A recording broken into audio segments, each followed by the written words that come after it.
How's it going, Song of Ice and Fire fans? It's Grant from Yeecats Miniatures bringing you the first episode of our brand new faction overview series, revamped for Season 6.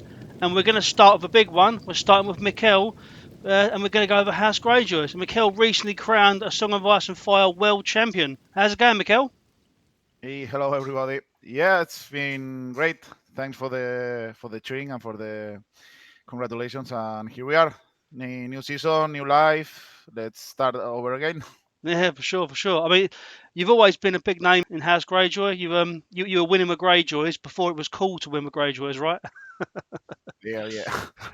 Always great joy. Yeah, not my first faction to be honest, but yeah, You it still. was first a Lannister player, but yeah, I changed for my Balon Greyjoy. Yeah. Are you still enjoying Greyjoys? You still see yourself in season 6? You still see yourself running them? Yeah, I mean they are my main faction. I love Greyjoy, but Yeah. if I have to be honest, I now I feel more to play other factions than Greyjoys themselves because there's so much to play and so much to test that, and I know Greyjoy quite a lot to be honest. Yeah. So I think yeah, I will play Greyjoys, but I'm interested in other factions as well. Awesome. Awesome. Okay. Cool. Well, let's get stuck into this. So we sort of mentioned a little bit there, but first and foremost, can you give us a sort of rundown of the Greyjoy playstyle, what it is that draws you to Greyjoys, and if someone brand new that's never played the game is starting out and wants to choose a faction, what do you think sells Greyjoys above the other factions? Okay. So if I have to define Greyjoy as a faction, I think they are like the undead of other factions. You know, they are like not like an like a horde, but they hit really hard. They heal a lot, but they are super fragile. So and they are at least by now, our season 6, they are the only infantry faction in the game. We have no monsters, no cavalry, no solo monster unit as well. I mean, yeah, we have thrown it, but yeah, if you like to play with infantry, if you like to go aggressive and do a lot of attacks, Greyjoy, I think Greyjoy is your faction. They are super fun to play. They have really great units and also great commanders. And yeah, and people love to play against Balon, as we all know. So welcome to Greyjoys. Balon is the faction. Oh, cool. Yeah. Um, okay, cool. That's really, really nice bit of insight there. Obviously, Greyjoys have this really cool mechanic that sets them apart from the rest of the game. It's called Pillage. They only got outside of Lyseni sellswords, but as a faction, everybody in House Greyjoy gets the Pillage. And when we talk about the Pillage, so it basically everybody gets this Raiders of the Iron Island rule. So this was new for the last edition. It sort of came in that each time a House Greyjoy unit destroys an enemy rank with a melee attack, after the attack is complete, it gains one pillage token. A unit may have up to 2 pillage tokens at any time. That unit gains the following based on the number of pillage tokens. Effects are cumulative. So this is every unit that's got pillage. So if you get 1 pillage token, you gain +1 to morale test rolls.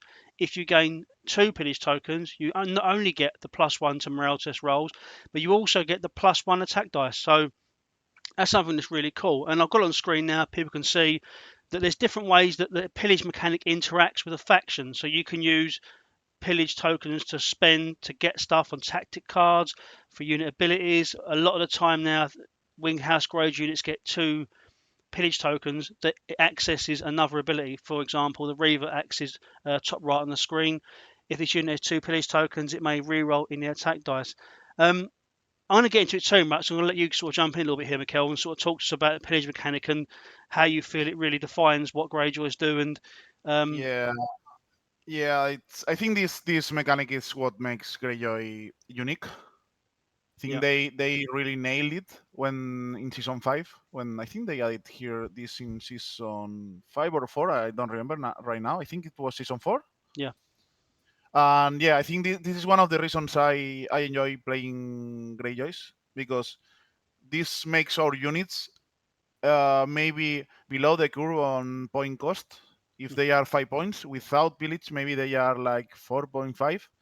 But the moment you get 1 or 2 pillage, they are way above their point cost.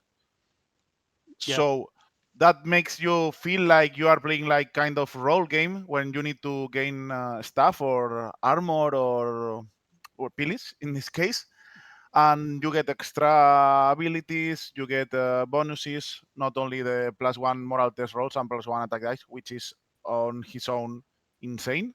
If you Hmm. ask so many people, they will kill for that abilities. Yeah. And yeah, that's one of the reasons I am playing Greyjoys, to be honest, because there are so many interactions with spirits, how you gain them, how you can switch them or swap them with divide the spoils, which is not in the image, I think. No, they are. It's not here, No. but we will see later. And yeah, it's all about Pillage token, how you manage. So it's another resource you need to be aware of. Yeah, I think this is the best mechanic you have in Greyjoys, Hmm. and you need to play around it to Yeah. make most of Greyjoy units. Yeah. Obviously, when this first came out for Greyjoys, it wasn't. I say it wasn't great. I struggled with it a little bit. Obviously, you actually went on and became #1 player in the world using the old Greyjoy stuff. So but it's definitely become a lot easier to use now, hasn't it? The pillage side of stuff.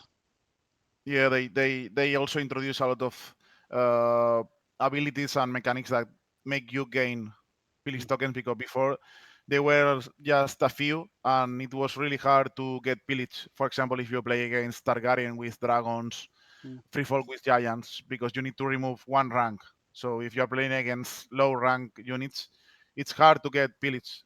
But yeah, the moment you start winning pillage, it's like a snowball effect, right? Your yeah, units became good or super good, and then you start rolling on the opponent. So that's why you need to be very precise using this Rider of the Iron Island and pillage tokens. yeah, for sure, for sure. Okay, well, let's get stuck into some of these units then. So first up on the screen, we have the Reavers, which are our 5-point unit. It's the basic unit in the Greyjoy army. So we have a 5 inch movement. We have the Reaver Axis attack profile, which is a 3+ 764, a 5+ armor save, a 7+ morale. It has the Reaver Axis rule, which is they come basic with Sundering, which is really good for a base 5-point unit. And if they gain 2 pillage tokens, as we were just talking about, it may reroll any attack dice. And they've also got Furious Charge, so when you successfully charge a unit, they become vulnerable. Now, for a 5-point unit, Mikel, I've always loved Reavers. They just look so good on paper. Do you have much success with Nah, them? No. not really. I mean, I think season 6 it's a good season for them again, Mhm. because cheap units now you can add attachment and they become really good. But before this season, Rivers were like the 5-point units. You look at just as you say, on paper they are really good, but if you start to play the game and see what other faction brings, cavalry, bowmen, X-bows, they are speed 5 and 5+ armor, 7+ morale. It's probably on the low end of 5-point units. They hit really hard, that's true, but they also die really fast. And yeah, I mean, as a base unit, this is the unit that comes in the core faction. It's 2 units of Rivers. Yep. Right now in season 6, I think they will be played, and I'm really happy because they are really cool models, and I think they can hit well above 5 points. But you need to be careful with them.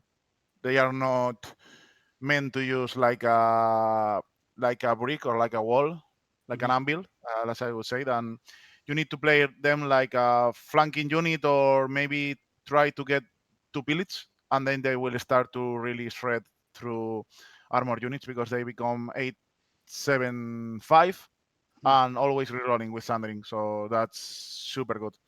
Mm. I think they are good. They are now a good unit in this season 6. Awesome, awesome. I guess as well, there's a little bit of counter synergy. Obviously, we see a lot of Victarion Commander being played, and Furious Charge and Sundering. There's quite a bit of that with just the normal Victarion playstyle. So yeah, okay. Um, then next up we have the first 4-point unit. Obviously, Greyjoys are blessed with quite a few 4-point units. So we have the Ironborn Bowmen, 4 point bowmen. These a lot of people sort of look down their nose at these, but these are really good for 4 points in my opinion. They're a movement 5. They've got a long range bows that hit on 4+, 654. They have short sword melee attack profile which hits on a 4+, 543. They've only got a 6+ armor save despite the models being completely encased in armor, and an Yeah. 8+ morale.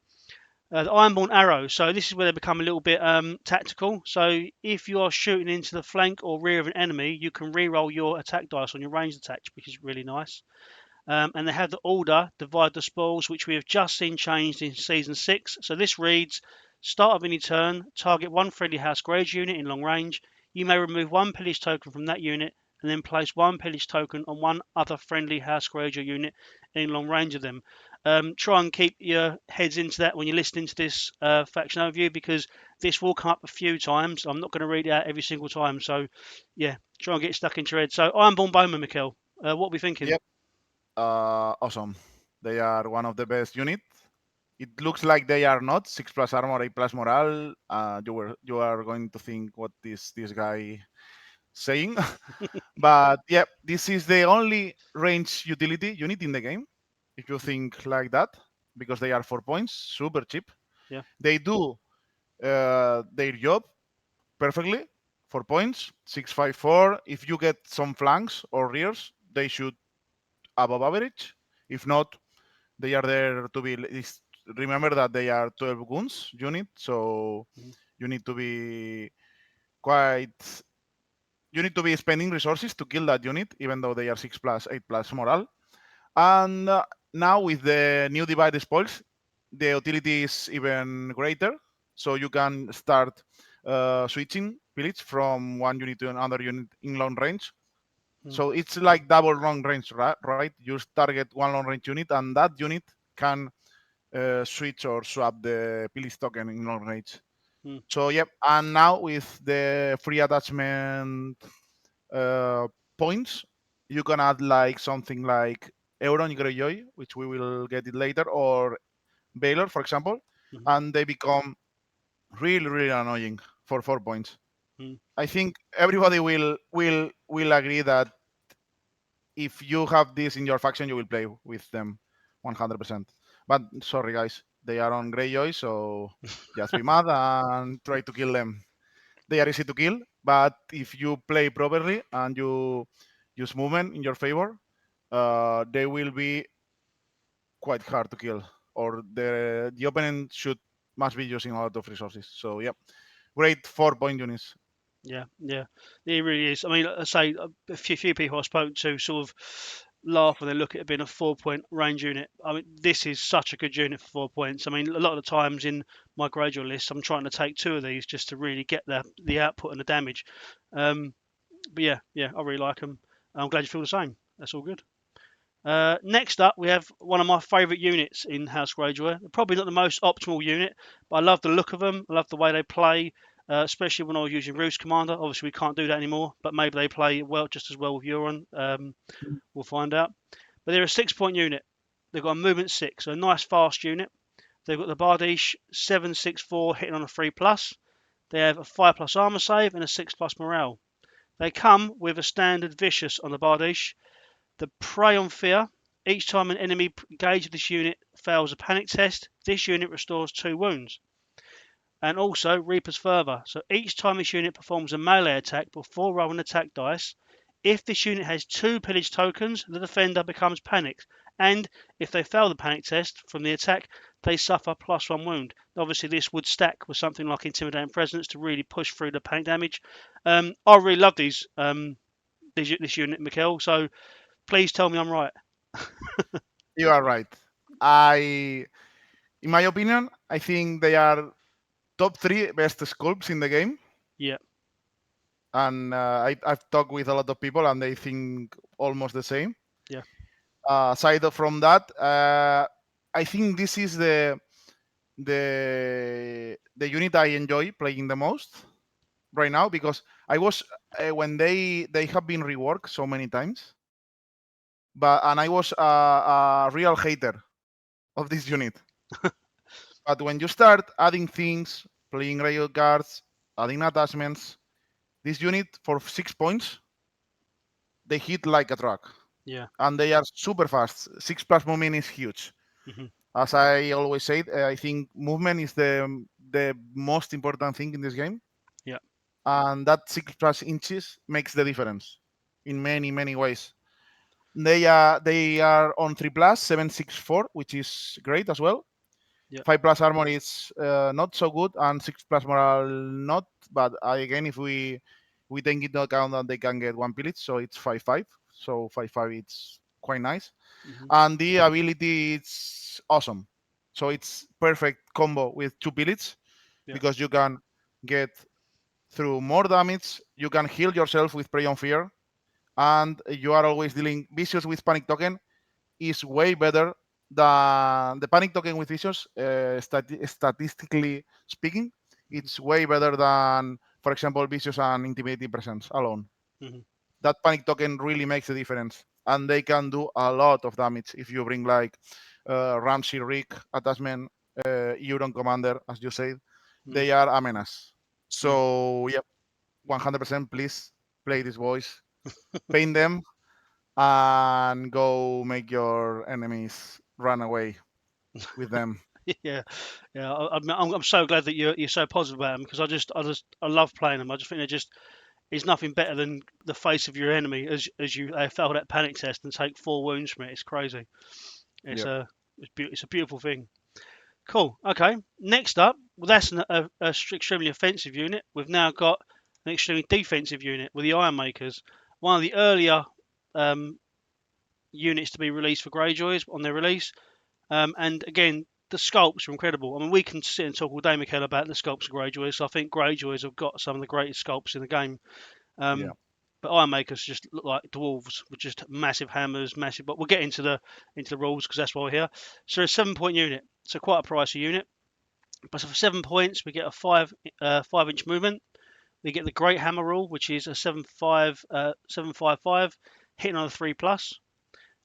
We get a 3+ armor save and a 6+ morale. The Great Hammer comes a critical blow, and if the defender rolls any ones on any defense dice, after this attack is complete, they become weakened. So they've got a built-in defensive weakened token output as well, and they come with raided armament. So this is again another 2 pillage token mechanic. If it gains 2 pillage tokens, it gains +1 to defense rolls. So that means these guys are then at a 2+ armor save. I mean, I love playing Iron Makers. What are your thoughts on Iron Makers? I think last season they received the last um, buff, so they were 7+ morale, and they went back to 6+ morale. Mhm. I think these guys are the definition of an anvil, but Yeah. they are not just defensive. They hit really hard. If you've seen two pillage Ironmakers with finger dance, 8 dice on 3+, rerolling one token and crit blow, I can tell you that people will not expect that much damage.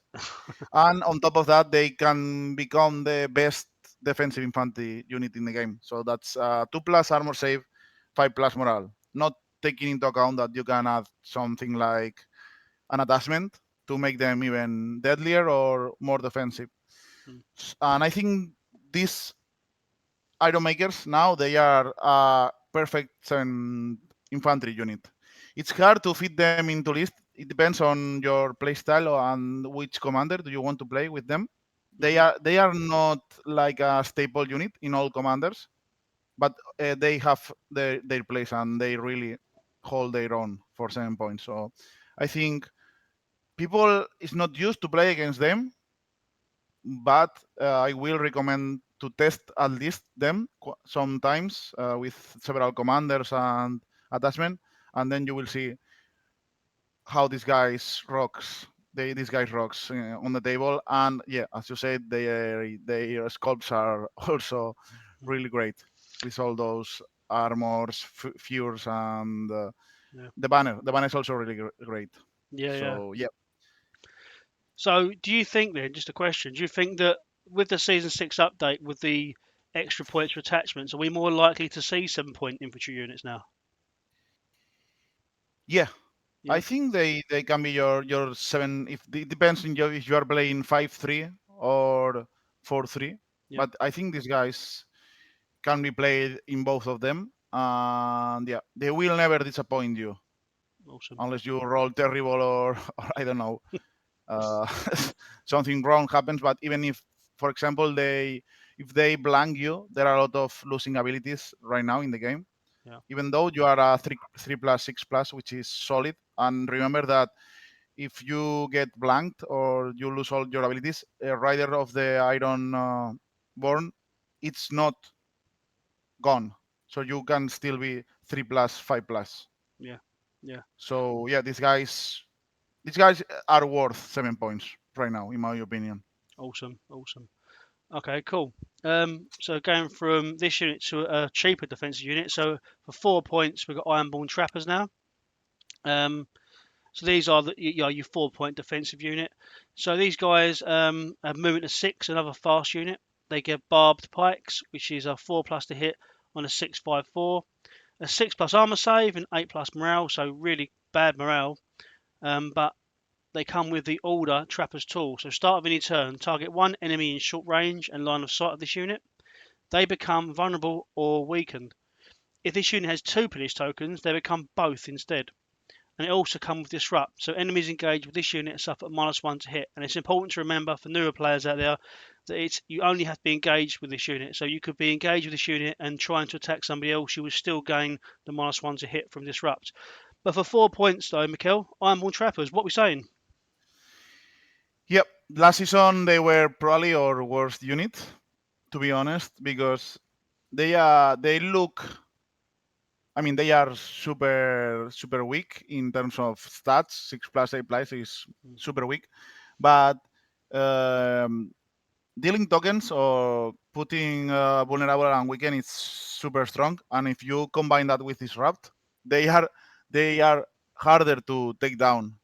If you don't have range units, I can assure you that they will hold with all Greyjoy healing. They will stand more than 2 or 3 attacks. Mm, And I think this season they come back again because with free attachment, as we said, these guys need an attachment. To be honest, if mm, you play them naked, I think they will die to a stiff breath. mm. But if adding attachment and with the support of other units like Blacktyde Chosen, which we will cover later, I think Yep. they can be your tarpit unit. Imagine these guys against heavy cavalry or Lannister honor guard, something like hit like a truck. Mm, Now all of a sudden you are hitting on 4+. yep. And if you are dealing weakened token or vulnerable, probably you will always put in weakened, although you have double pillage. These guys are so hard to take down, and people are gonna be mad just crying but why this 4 point unit is making my 7 point unit with commander looking like they are hitting with wet noodles. That's why I love trappers. And you should not remember that they are still a 12 unit infantry point and Yep. they move 6+ movement is super good, Yep. as we said, and that makes a difference. If you can uh, take them into combat and help them with the new attachments like our Sentinel gang up Asha, Yep. which it's one of the best things we had right now. Yeah. They will really be so annoying, and they can even get some kills Yeah. because I remember that you still have the pillage ability, so they can be like 7, 6, 5, and if you add a gang up, they starting to hit 8 on 3+, so they are not. People tend to not to ignore them, but when you are in combat with them, you will start to realize that this is not a good combat for us. Yeah. So yeah, I love them because they were so out of the game, but now I'm start to thinking to put in some list because 4 point units are super good to make like 8 activation list or even 9 activation list. So yeah, super excited to make them back on the table. Yeah.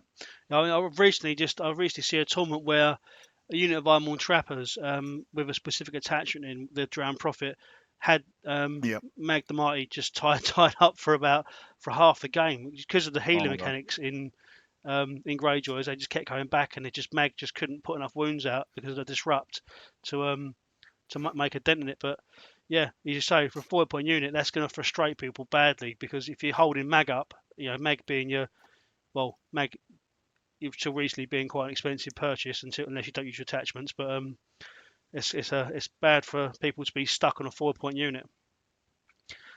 Okay, cool. So you mentioned them before. We'll get into them then. So Blacktyde Chosen. Um, for the last patch, these guys have been really good. I love the first claim thing they have now. So we're gonna get stuck into these. So this is a 6-point unit. And it's a unit that's changed roles a few different times now since the initial release. And I think now they've found a bit of a sweet spot, especially with the change to motivated by coin. I think it's really helps them a little bit as well. So Blacktyde Chosen, 6 points, 5-inch movement. They have a mastercrafted axe, which is a 754, hits on a 4+. They have a 4+ armor save and a 6+ morale. And they have the order divide the spoils, which we've gone over before with the bowman, so I won't read it again. And have this new rule, first claim. Each time a friendly NCU claims the bags, one Blacktyde Chosen unit gains 1 pillage token. While this unit has 2 pillage tokens, all friendly units in short range gain +1 to morale test rolls and suffer -1 wound from failing panic tests. Now it's important to remember that this is literally a bubble inspiring presence.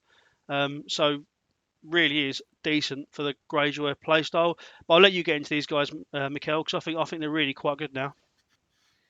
Yeah, I think this is in my I mean this is my opinion, right? I think this unit is the support unit, Yeah. the best support unit you have in the game. Mm. But in my opinion, I think for 6 points they fit their role, but I don't know. For me, I think they need a little bit more to be 6 points. That Mastercraft axis hitting on force, Yeah. it's okay not having any keywords, but I don't know. For 6 points, I mean their role is super good. You have 2 pillage. They are like an iron resolve bubble, as you said, Mm. and they generate pillage, which is key for Greyjoy faction. But outside of that, 6 points, 4+ armor, they can get to 4+ morale with -1 wound. Mm. And the divide spoil is also is great utility ability. But I don't know. I think for 6 points, in my opinion, they are a little bit expensive. But of course, it depends on your list and on your commanders and your unit choice, because this 6-point unit enables, like we talked previously, like bowmen or trappers. Mm. So, do not suffer that much from panic test and get their morale to 7+ or 6+. Mm-hmm. And maybe you kind of could play with them like a horde faction all around this unit. Mm-hmm. And they still have the Ironborn, Pillage abilities, so +1 morale and +1 attack dice. Yeah. So they can still hit pretty hard, but I don't know. I think this unit is the least exciting unit in the Greyjoy army, in my opinion, and Yeah. that's for me. I don't know how do you feel about this unit? I think I agree with you. I think they're lacking something to really push them to the 6-point level.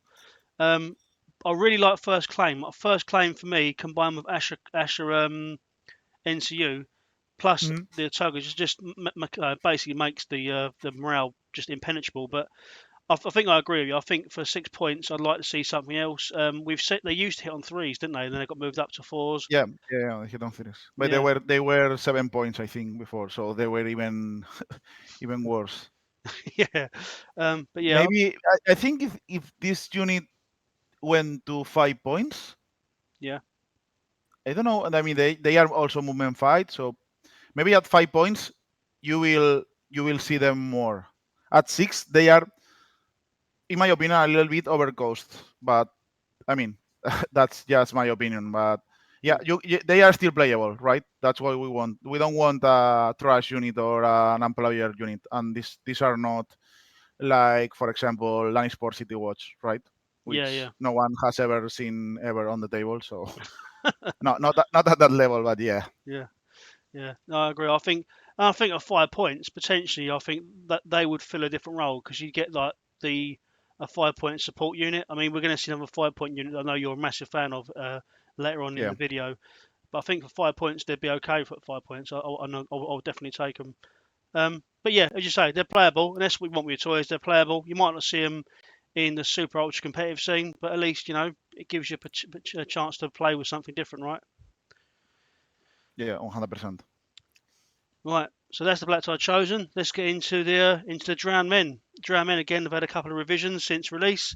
I really like these guys. This is the only Greyjoy solo unit available. Another 4 point unit. So these guys, 5 inch move. They're the Cudgel, which is 4 dice to hit on a 5+. So not a massive damage output, but that's not really what they're about. They have a 6+ armor save and a 5+ morale. They have the order Drowned God's Blessing. So start of any turn, so your opponent's or yours. Target one friendly Greyjoy infantry unit in short range and choose one. That unit restores 2 wounds. Or that unit may reroll any attack dice this turn. That's any attack dice, not melee, so it works on ranged as well. Enemies that attack this unit this turn become vulnerable, so a bit more of a defensive ability there. They also come with the Drowned God's Fanatics rule, so they have 3 wounds as a base. They can only suffer a maximum of 1 wound from failing panic tests, and this unit only suffers 1 wound for every 2 unblocked hits from any attack or effect. So basically, a built-in resilience that you can use as many times as you like. So they used to have 4 wounds, now gone down to 3. I really like these as a support piece, as a cheap activation. How do you feel about Drowned? Yeah, I mean, Drowned. Oh boy, when they were 4 goons, I think they were probably the best point cost efficient unit in the game with 4 goons. Yeah. And yeah, I agree they were too much at 4 points. I was like tanking any unit in the game, even cavalry lands with them, and it was obnoxious, to be honest. They nerfed them to 3 wounds, which it was expected. I mean, there were many ways to nerf them, but they didn't give. And they also nerfed the moral. They Yeah. were 4+ moral before, Hmm. so yeah, they took quite a heavy nerf.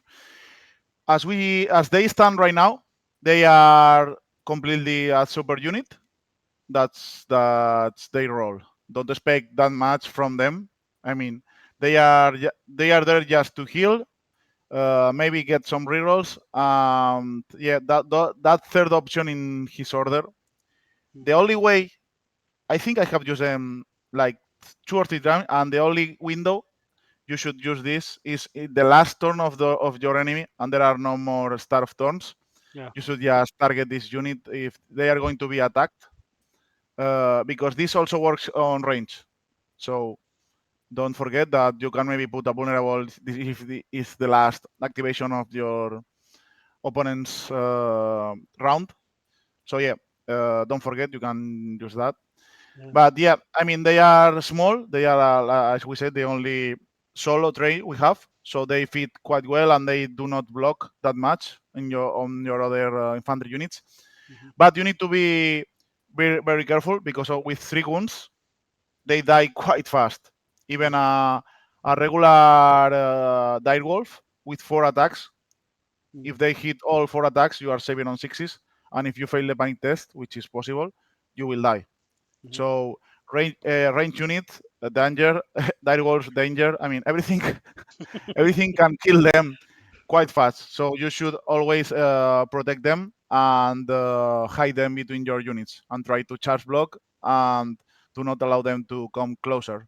Yeah. But yeah, if you don't have right now in season 6, if you don't have more free attachment points, I think this is the 4 point unit you need.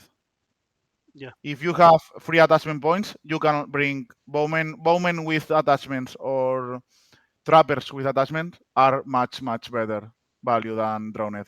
But they are still playable. So Mm. don't get me wrong.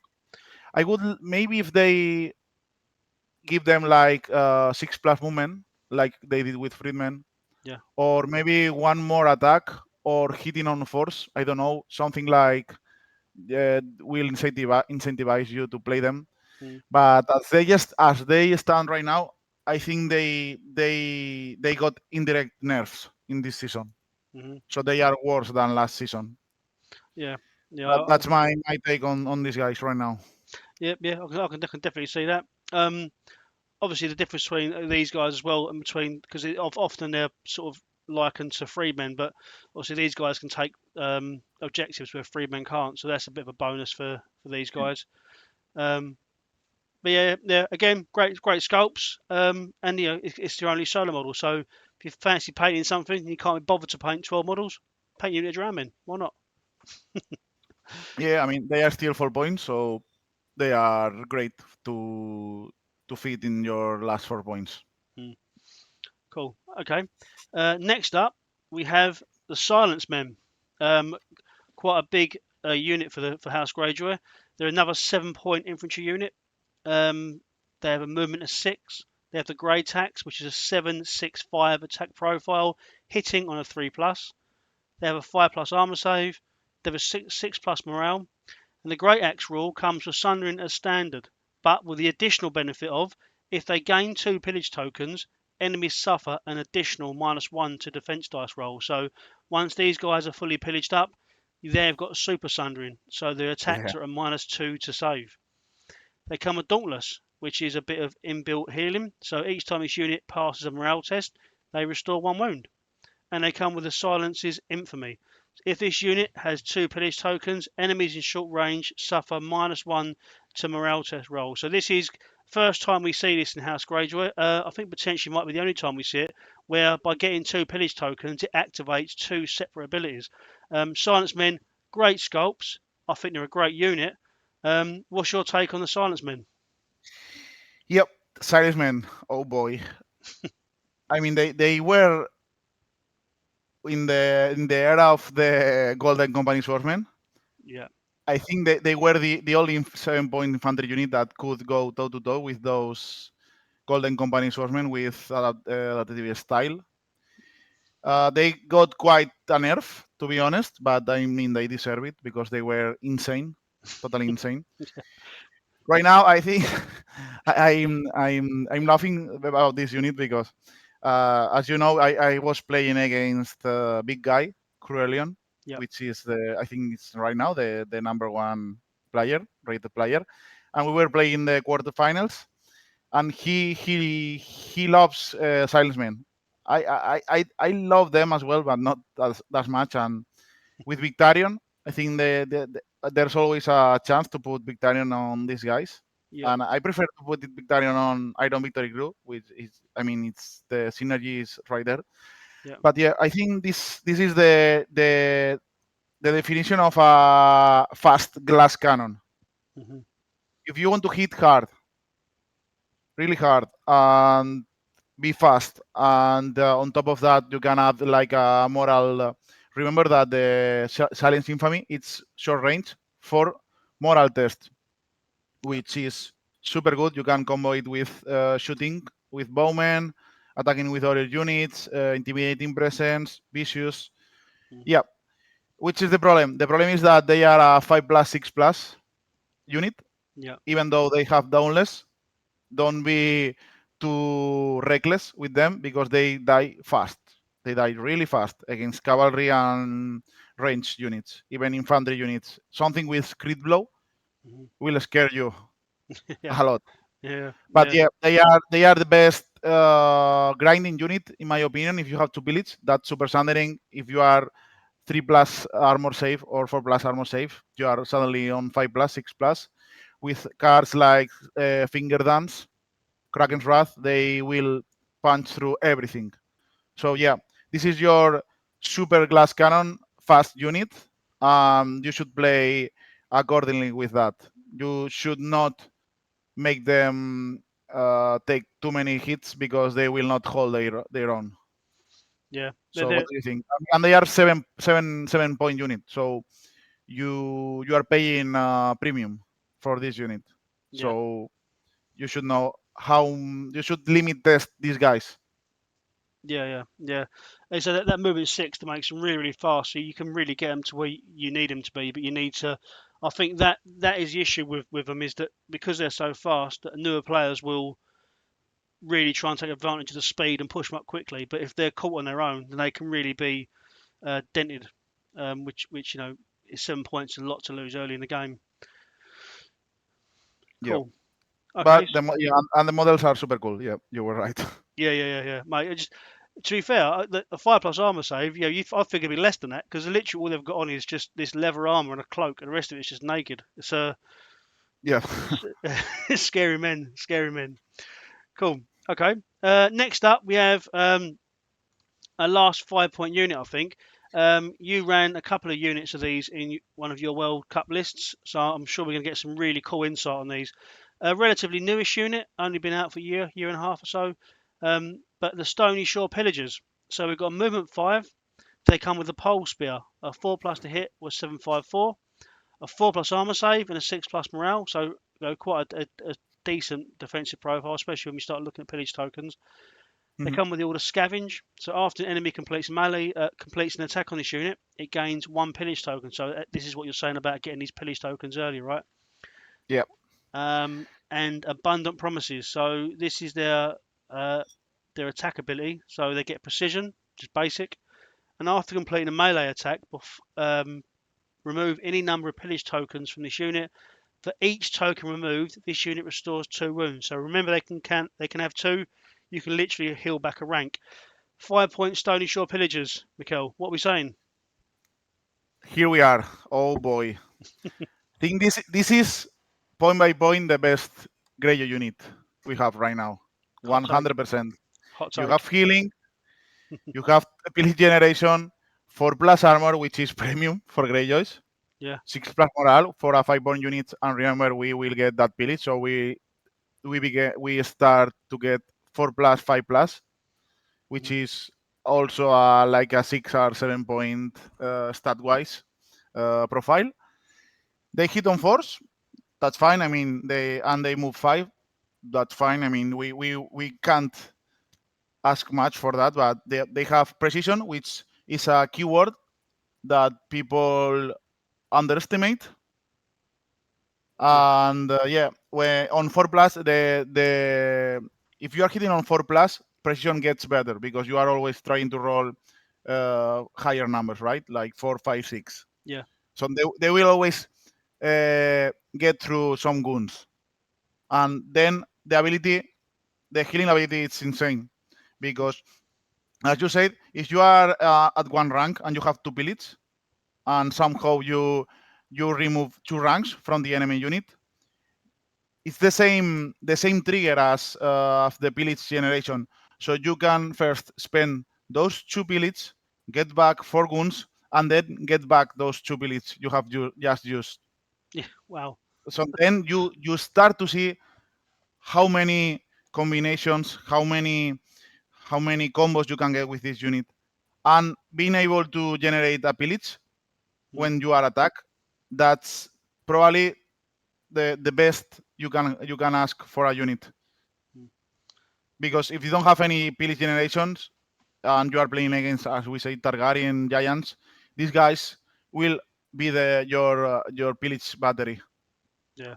I can't say just good things about these guys. These guys were probably my MVP unit. I mean, I ran, as you said, 2 units with my Vargo list and 1 unit with Dagmer on my Victarion list, and they are just insane for 5 points. Yeah, really good for 5 points. So Please buy at least 1 unit and paint them. And the models are quite good, to be honest. Yeah. I really like them. Yeah, we did unboxing when they first came out, and at the time I remember thinking they're really nice sculpts. Really good at. They look like exactly what they say they are. Just pillagers. They're just grabbing stuff off a beach. It's really cool. Yeah. Okay. Sweet. That's really good, man. Hot take that you think these are the best point for point grade unit. Well, I'll take that. Yep. 100%. Next up, we've got another one of your favourites. We've got the Iron Victory crew. Obviously, you and I both did an unboxing of these when they first came out, but we'll just go over them again just for the sake of completion on this video. So 6-point unit of Iron Victory crew. Obviously, this is Victarion's crew, so they work really well with him, as we'll see in a minute. They're movement 5. They're Balon axes, which are a 754 attack profile, hitting on a 3+, 4+ armor save and a 6+ morale, so the same as the Stony Shore Pillagers. But the Bald Axe comes with Sundering, and if they have 2 Pillage tokens, when performing an attack before rolling the attack dice, the defender becomes panicked. They'll come also with the Captain's Memorial, so if Victarion Greyjoy is attached to this unit, it deploys 1 Pillage token. Remembering, of course, that Newt counts as Victarion Greyjoy. We'll go over Newt shortly. So if Newt is in the unit, they get the same benefit. And they also get the newest version of Domineering Pride, which is while engaged by an enemy with the same or fewer remaining ranks, the unit automatically passes any panic test. When we did the unboxing of these, Mikel, you sort of were singing their praises and said that you felt that potentially they're going to take the place of Silence Men for Victarion Commander. After a certain amount of time of playing them and getting to grips with them, what you thinking nowadays? Yep. I mean, they in my Greyjoy mirror with Cruelian, with the big guy. He had Silence Men with Victarion, and I had my Victarion in Iron Victory Crew. Mhm. And this change and that extra point really make the difference. And that's why my Victarion with these guys wrecked through his Greyjoys. Mm. Yeah, you can see why. That's the synergy Sundering. Victarion gives Vicious. Yeah. You become Panic if you have 2 Pillage. So that's the Sundering, Vicious, and Panic combo we talked about. Mm. You also gain 1 free Pillage token, which is great for Greyjoys. Every Pillage token you can gain, it's a win-win. And right now in Season 6, they buff Dominating Pride. So they are even better. You will never fail against solo units. Cavalry units charging you need to take you 2 ranks. That's 8 goons. Mm. And it's super hard to do that, even with tokens. Yeah. And yeah, they have a solid profile, 754 on 3+, and 4+ armor, which is premium on Greyjoy, as we talk about. Mm. I think for 6 points, they are the perfect 6-point unit, in my opinion. Infantry 6-point unit, which we talked about, that 6-point units Yeah. feel like a role that they are not 5 points or 7 points. They are right in the middle, but I think this unit for 6 points, it's amazing. Yeah. No, I agree. It's not only with Victarion. Victarion has some bonuses, but you can add some attachment and commanders on these guys, and they will still wreck. Yeah. So what sort of attachments then? So outside of Victarion, what other attachments are you running in these guys to make them really punch? Dagmer with Battle Scars. Yeah. So you get the max attacks, rerolls, ambitious again. Hmm. You can also play Newt, as we said, because it's the same like Victarion. You got the new benefits with the Pillage token and the new Motivated by Coin and Furious Charge, which they also like. Hmm. And maybe some commanders Yeah. like Baylor, Asha, or maybe. Yeah, I think those are the best, in my opinion, Yeah. with Yeah. them. Okay, cool. Yeah, I mean, the new Motivated by Coin really works. When we get to Newt, I want to go over it with you because I think the new Motivated by Coin is so much better for Newt. I think it's just great because it really is pushing people to take the money bags, which is, with certain NCUs and certain Greyjoy tactic cards, really puts them in a bad place. So I think Motivated by Coin was a bit of a chef kiss for Newt. I think he got a bit of a buff there without knowing it. Cool. Okay, sweet. So that's all the units done. We're now going to move into attachments. So we're starting with the Reaver Captain and the Warsworn are the 2 basic attachments you get in the Greyjoy starter set. So obviously, I think the value of attachments has just skyrocketed in Season 6. So I think it's quite cool. We're going to go over these. So the Reaver Captain outflank. So you may hold this unit off the table in reserve instead of deploying it. At the start of any round, if you are not the first player, you may place 1 unit from reserve fully within short range of a friendly or flank table edge unactivated.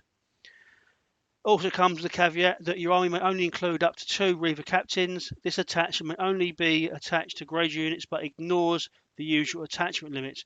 Now this is obviously really important because given the new changes for the attachment points, if you are Mhm. short with units to put attachments in, you've got the potential to give a unit outflank just to fill the points out, so you can actually spend those points.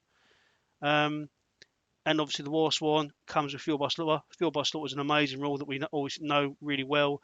So after this unit completes a melee attack, If the defender suffers any wounds, this unit restores 1 wound plus 1 additional wound for each of the defender's destroyed ranks, and this again a 1 point attachment. So what are we saying about these then? Yep. I mean, let's go fast with Warsworn. I think Fuel by Slaughter, it's a 1 point ability. Yep. It's super good and it fits Greyjoy style. So if you really think you need this unit, yep, just take this Warsworn. We had previously Ramsey and Rick, but as you know, they are neutral, and now you will have to pay between commas Yeah. for them. So if you need Fuel by Slaughter, just get the Warsworn for 1 point. It's totally fine. Yeah. Nice sculpt as well, and yeah, good attachment. And for River Captain, I'm a little bit sad because we got this River Captain new scenario version. Yeah. If you remember that it has outflank, and also when you deploy, you come with one Pillage token. Yeah. I think if they gave this guy that, we could see them a lot, and I will think to using them. But paying, well, I mean, right now you are not paying, but paying 1 point just for outflank, Yeah. I still think it's not worth. I mean, you can still make good combos and surprise the enemy, but if I'm thinking about point efficiency, I think outflank for 1 point, just outflank, is not worth 1 point. But yeah, you ignore the attachment limit and you can only bring this guy with Greyjoy units. There's still play, it's playable, Mm-hmm. but I still think it's not worth, in my opinion. Yeah. Yeah. I think you're exactly. What I played the Harrow and Shaw uh, scenario with a Scenario, friend. yeah. Yeah. Yeah. And I think that I was hoping that that's what they were doing, was basically setting it up to basically get everyone else to play test this unit for him when they brings the pillage token, because I think with that pillage token it makes him something that you really really really want to get in your army, because I think, even if you're not using the outflank ability and just deploying your deployment zone, but deploying with a pillage token really starts to ramp up the army's effectiveness, right? Yeah. I mean, we are meant to be the outflank faction, right? Yeah. But we probably has the worst outflank of all of them. That's why I was asking for a little bit more. But I mean, still playable, as we said. But yeah, I expected a little bit more. Yeah. But yeah, it's fine. I mean, it's not the end of the world. Yeah. Cool. Okay. Cool. Then we get into some different attachments. So we've got on screen now the Drowned Prophet and the Sunset Sea Brave. So the Drowned Prophet got changed again. He now only has the order resilience. So when an enemy is performing an attack on this unit, after attack dice are rolled, this unit only suffers 1 wound for every 2 unblocked hits. This is an order ability, so it can only be happen once per round, and it is only 1 point, and you can only take 2 in your army. And the Sunset Sea Brave, Iron Credit for 1 point. Each time, this is a melee attack ability. Each time a friendly unit in short range gains a pillage token, place 1 order token on this card. Before this unit performs a melee attack, you may discard up to 2 order tokens from this card to gain the following effects. Effects are cumulative. So if you spend 1 token, you may remove 1 condition token from this unit. If you spend 2 tokens, you may remove the condition token, but you also may roll your highest attack die value. If I'm honest, I've never really seen the Sunset Sea Brave played. I'm hoping you're going to give me some awesome Mm, advice on it. Yeah, I mean, with all the new competition for 1 point and units, Mm, I think the Sunset Sea Brave, it's lacking something. mm, The ability is great because it's unique. It's yeah, the only the Iron Grade. It's just unique for Greyjoy, and on every faction you will not find this unit. I yeah, think the intention is good, but for 1 point and in this new meta with free attachment, you have way better attachment for 1 point. yeah, So yep, I think we will still not see this guy played. Maybe if he had like the ignore the attachment restriction limit, you can think about him. But as it is right now, I don't think you will see him being played. mm, On the other hand, Oh boy, Drowned Prophet, man. Mate, so good. This sculpt is amazing. Yep. Yep. And we first bought the Drowned Man box, it came with two, and we were just watching them 2 points with for resilience and god and fighting on last seasons, Mm. and you were thinking, why, Yeah. you will be never playing this guy. Yeah. But right now, we the other factions are lucky that they said only two, only max of two, because there were people thinking about playing four Ironmakers with four Drowned Prophets. That's And yeah, filthy. I'm not joking. Yeah, I've seen so many content creators talking about that. But yeah, no, only two. Sorry, guys, only two. But yeah, I think resilience for resilience is truly a 1 point ability. Yeah. And with Greyjoys, how fragile we are: 6+ armor, 5+ armor, 4+ armor. Not the Ironmakers, but I think doubling down on defense, it's too much. I Mm. think these guys for 1 point are crazy value. Yeah. As you said before, putting these guys on trappers, Yeah. even on bowmen, trappers, bowmen, every 5+6+ unit with these guys, they start to hold their own, and they can withstand every attack. They at least once per round, right?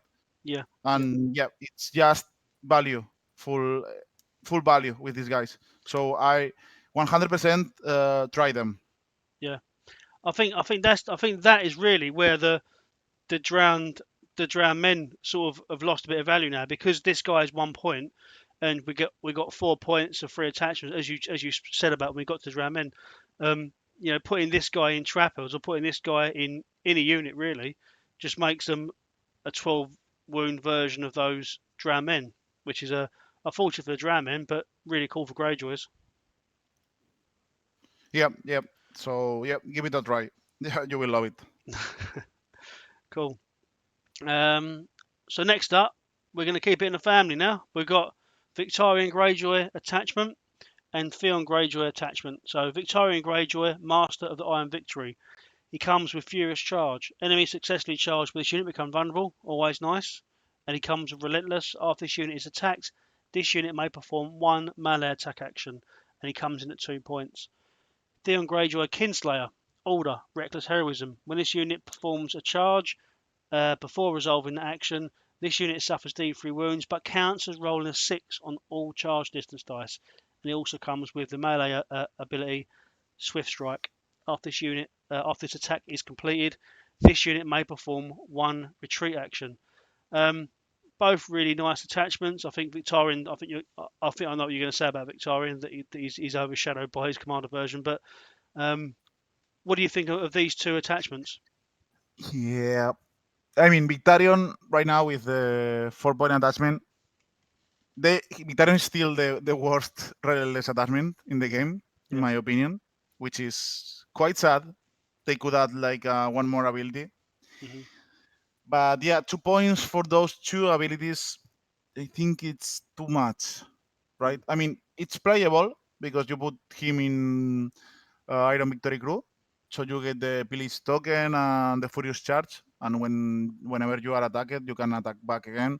Hmm. And you also come with the extra, which we will talk about later. Mocorro 2 points, being only 1 point. Yeah. That's a 3 point attachment combination, which can be interesting. Hmm. But yeah, it's hard for me to see Victarion not being the commander, to be honest. Yeah. But yeah, it's playable. So yeah, I will test him. Mm. At least I will try to test him. And yeah, Theon for 1 point, it's awesome. Yeah. I was paying for them in the last season because reckless heroines in an infantry faction, it's probably the best you can get. Yeah. Auto 6 charge is playing only infantry. It's the best, one of the best abilities you can get. And swift strike, it's like the cherry on top Mm. because you can charge and bounce back to the objective. Try to charge block, make them reposition themselves to face you and not the other units.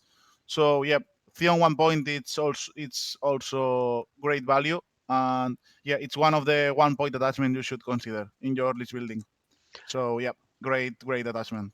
So when you run Theon Greyjoy, what sort of units are you running him in? I mean, I think you should put him in offensive units like Reavers, Yeah, Iron Victory Crew, Silencemen. yeah, I think those three units are the best for Theon. You need to engage, hit hard, and run away. yeah. Bounce out.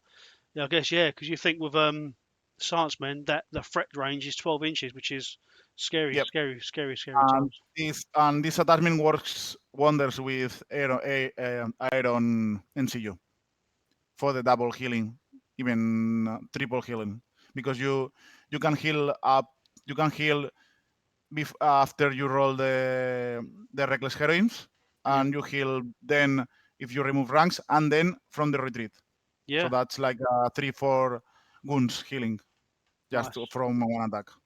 awesome, awesome. Yeah, that's good combo. Um, okay, cool. I mean, we won't get into it too much, but I remember back in the day you was running Victarion Greyjoy when he had Relentless, but you used to use him in Bowman, which used to really confuse me. But I actually watched you play a TTS game and saw that you used him for the Relentless to basically move the Bowman and shoot, but basically just chew an activation, and that was a really good combo. Yeah, and the key was also the old finger dance, which worked on range units, and Yeah, our Borman were just the best range unit in the game. yeah. And nine Cool. activations because Reynolds was like a double activation. Mm, awesome. Okay, cool. So next up we have both the Asha Greyjoy attachments. So we have the Asha Greyjoy, Captain of the Black Wind, with the order Warcry. So start a friendly turn. This unit performs one morale test. On a success, target one enemy in long range. It becomes panicked or vulnerable. And she also comes with Iron Resolve. So this unit gains +1 to panic test rolls and suffers -1 wound from failing panic test. Obviously, this does stack with the Blacktyde Chosen ability as well because it's different abilities. Um, and Asha Greyjoy, Lady Greyjoy from Heroes Box 2. She comes with the Order Sentinel. So after another friendly unit in long range is attacked, this unit performs one charge or maneuver action. If charging, it must target the attacker. And also gang up. All friendly units uh, melee attacks gain +1 to hit and +1 attack die on enemies that are engaged with this unit and at least one other friendly unit. Both these attachments are 1 points. Both seem really good value for 1 point, but I really feel that Lady Greyjoy. Do you know what? I'm gonna let you talk about it. Go. Yeah, I mean, let's talk about Captain of the Black Wind. Yeah, This Sasha has been one of the best 1 point attachment through all the seasons.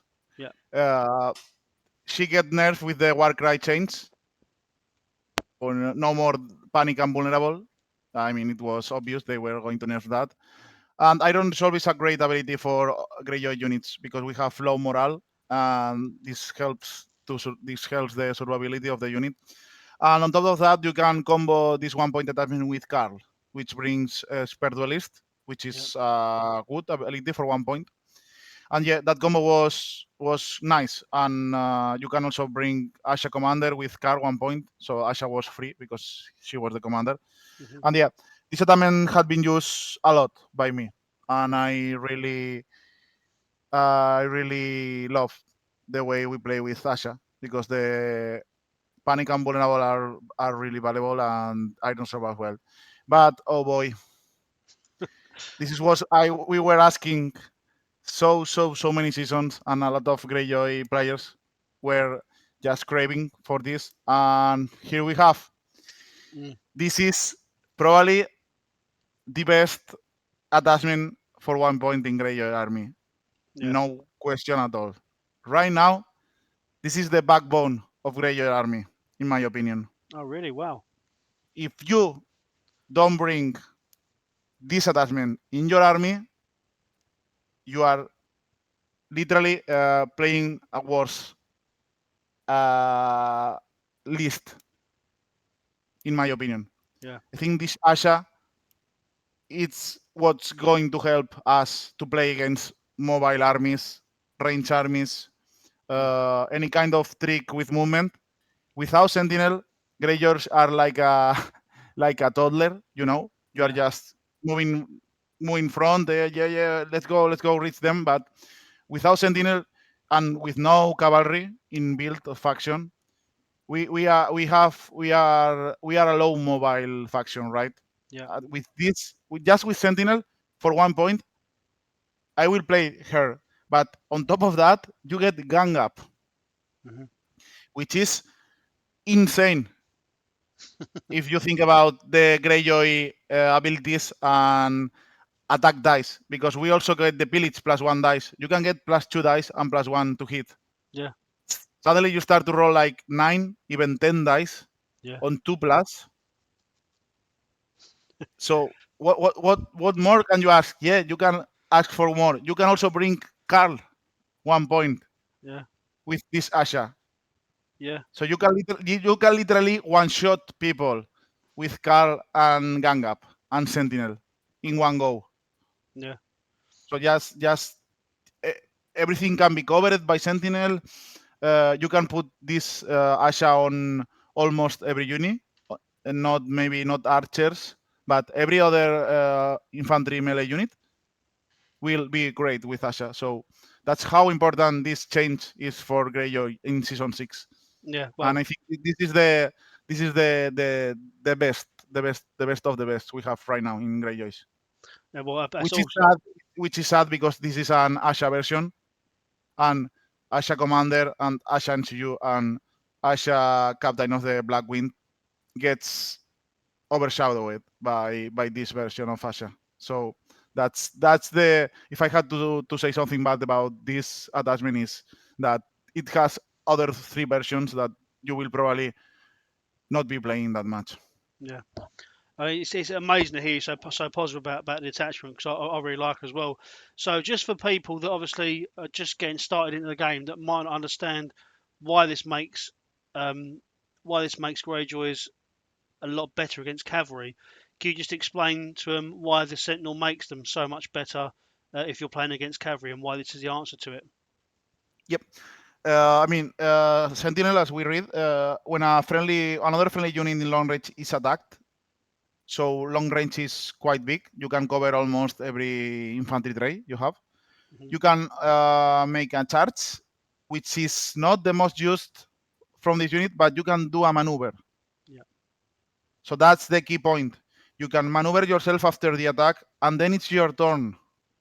Yeah. So then you can counter charge anything you want, or even get a charge from. If imagine if you have like a range unit at 12 inch, they are shooting another unit, and you are 12 inch away. With this 5 or 6 plus movement maneuver, you will get an auto charge on them. Yeah. That's how big it is, and you can perform a maneuver. So if you were something is flanking you and you have no vision, you can just move and face them and then charge. Yeah. I Yeah. mean, the charging option it's gonna be hard to use, Yeah. but the best use you have is the maneuver, the just the maneuver and the possibility to do that after the attack, because Greyjoy abilities and Greyjoy cards, I think we only have like 2 or 3 abilities that procs and trigger after the attack, Hmm. and probably this is one of the best. Yeah. And Yeah. that's why this attachment is so important. And if you can get gang up online, as we said, every unit will hit like a truck, Yeah. even trappers. Yeah. That's how good this attachment is. Awesome. And now it's 1 point and it's free. So I mean, that's crazy. It's crazy. I mean, I'm so happy they finally we can play this model as well, because no only if you play Asha you were playing this model, Yeah. but yeah, now we can play it on the table. And oh boy, we will see her playing. Yeah. Yeah. Definitely. Oh, cool. That's really nice. Really nice to hear. Really positive about it as well. That's really cool. Um, Next up, You mentioned him there multiple times, Carl. So 2 separate versions, same model, 2 separate versions though. So we have the 1 point and the 2 point version. So Carl, Asha's champion, 1 point comes with Expert Duelist. So with Expert Duelist, each time this unit performs a melee attack before rolling attack dice, choose one. This attack deals plus a wound, so it just does a wound. Or target one infantry attachment in the defender's unit and roll a dice on a 5+, destroy the attachment. This unit, importantly, ignores the usual attachment limits when added to a unit containing Asha Greyjoy. So obviously, as you mentioned, Mikel, that includes the commander, the 1 point Captain of the Black Wind, and also Lady Greyjoy that you've just spoke about a moment ago.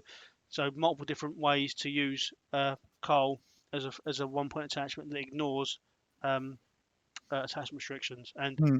if it's just a 1 point attachment that you're looking to spend points on, it's just an attachment that always deals a wound, which is awesome. Yep.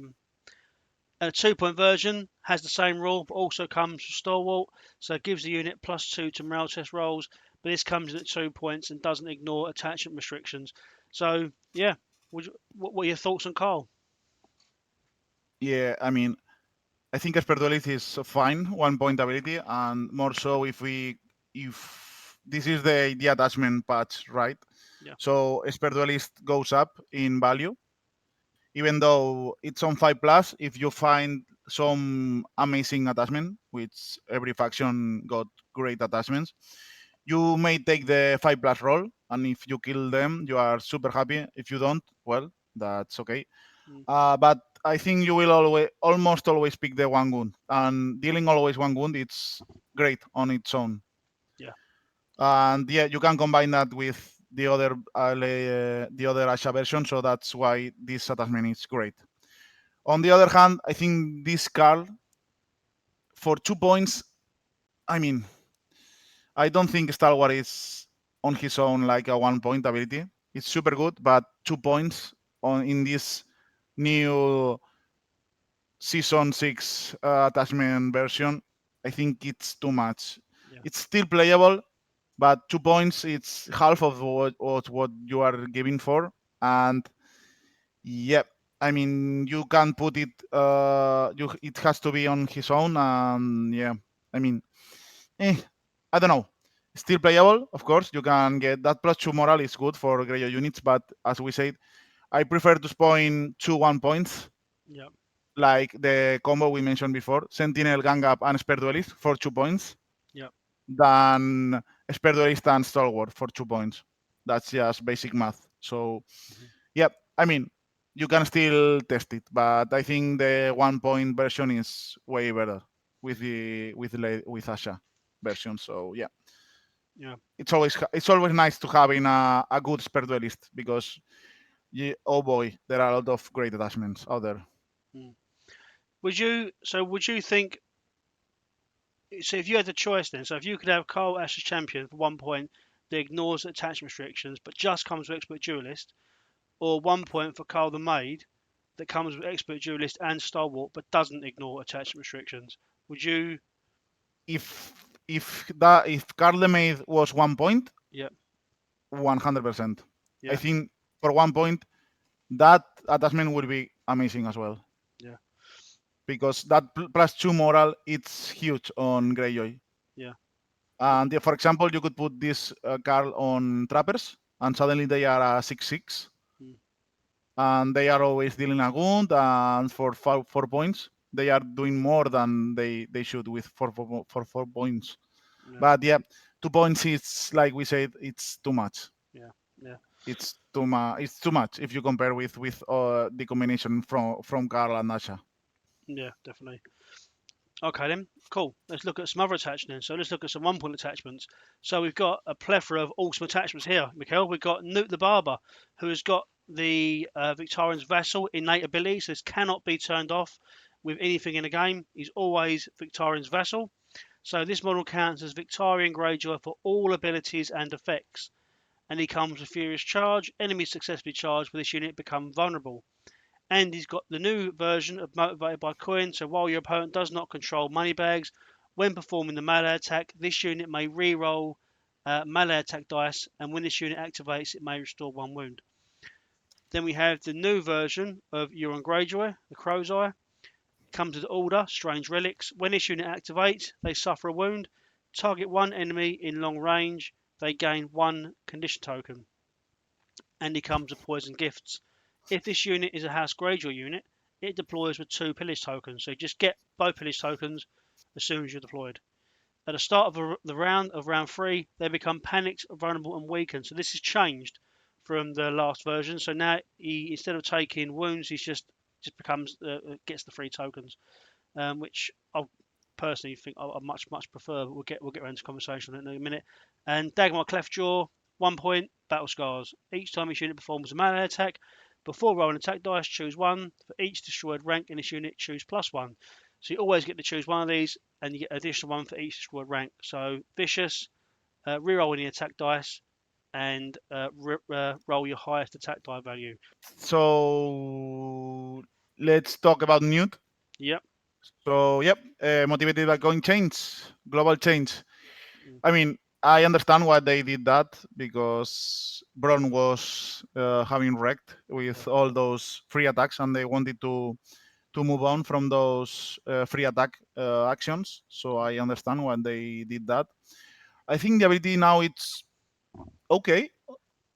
I mean, nothing crazy. Mhm. It's nice to get the rerolls and restore 1 wound when you activate. And the rerolls, if the opponent does not control back, so you can still reroll. For example, if you start the round charging or using swords, right? Yep. I think it's a nice ability, but it's not exciting. You know, for me, I think it's okay. It's it's different. Of course, it's worse than it was before from the free attack. Yep. But yeah, I mean, it's fine. Newt is an okay 1 point ability. I think now it's playable, but I think the best is to play with Victarion Commander, of course, for all those bonuses from Victarion cards and Iron Victory Crew. But outside of Victarion, I don't see Newt being played. I don't think he brings that much for 1 point. I don't No. know. How do you feel about Newt? So I quite, because obviously part of the great, and we're going to get into this because hopefully you're gonna really enjoy this conversation we're having today, and agree to come back and talk about a tactics deck with me, because I think there's tactics cards um, that get better if your opponent controls the bag. So I think this has a little bit of a buff effect on those cards, because the opponent's going to try and, if he's in the right unit, obviously, are going to try and grab the bags just to try and stop you from getting the rerolls with the Science Men or Victarion's Iron Victory Crew, and also the ability when the uh, the opponent takes the bags. Mm-hmm. Um, Eric Ironmaker in Shoe gets a pillage token as well. So there's, I quite like it for that point. I feel like it's quite a nice little additional thing that Greyjoys get from Motivated by Coin that other factions don't get as a benefit. But as you say though, I'm not running Newt in an army without Victarion. The reason to run Newt is to get those additional benefits from the cards that Victarion has. Um, but yeah, for 1 point, he's okay. I like him a little bit. Yep. Yep. Let's go for Damer, which it has not changed. And yep, I think Battle Scar is one of the best 1 point ability. Yeah, They did great with this ability rework.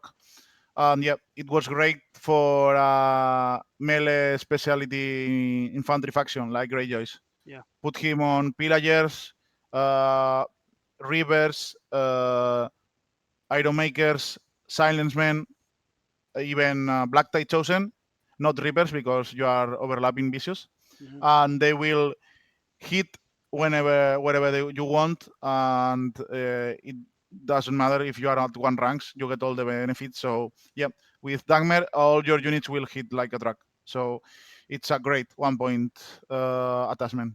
yeah. In your 100% recommended. yeah, in your list in the invitational, you ran him in Stony Shore Pillagers, right?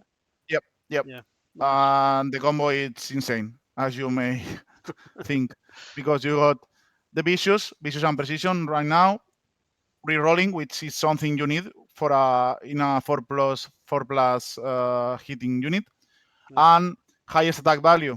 If you have two Pillage token, you will always hit 8 dice. Yeah. So that's insane. Yeah. With precision ambitious, you will punch way higher than 5 point units with these guys. And on top of that, the Pillagers ability, right? I've healed so many guns with Pillager with Dagmer. It's insane how much do I heal and how sturdy they are. Yeah. Awesome. Awesome. And how do you feel about And the yeah, how do you feel about the changes to Euron? oh boy, I love what they did. Yeah. Oh man, I love Euron Commander. This his attachment was so bad, always dealing wounds. But and yeah, you could say that you could counter this with Iron NCU, but not really. Mm. And right now, Poison Gits, which was the change, it's amazing. Yeah.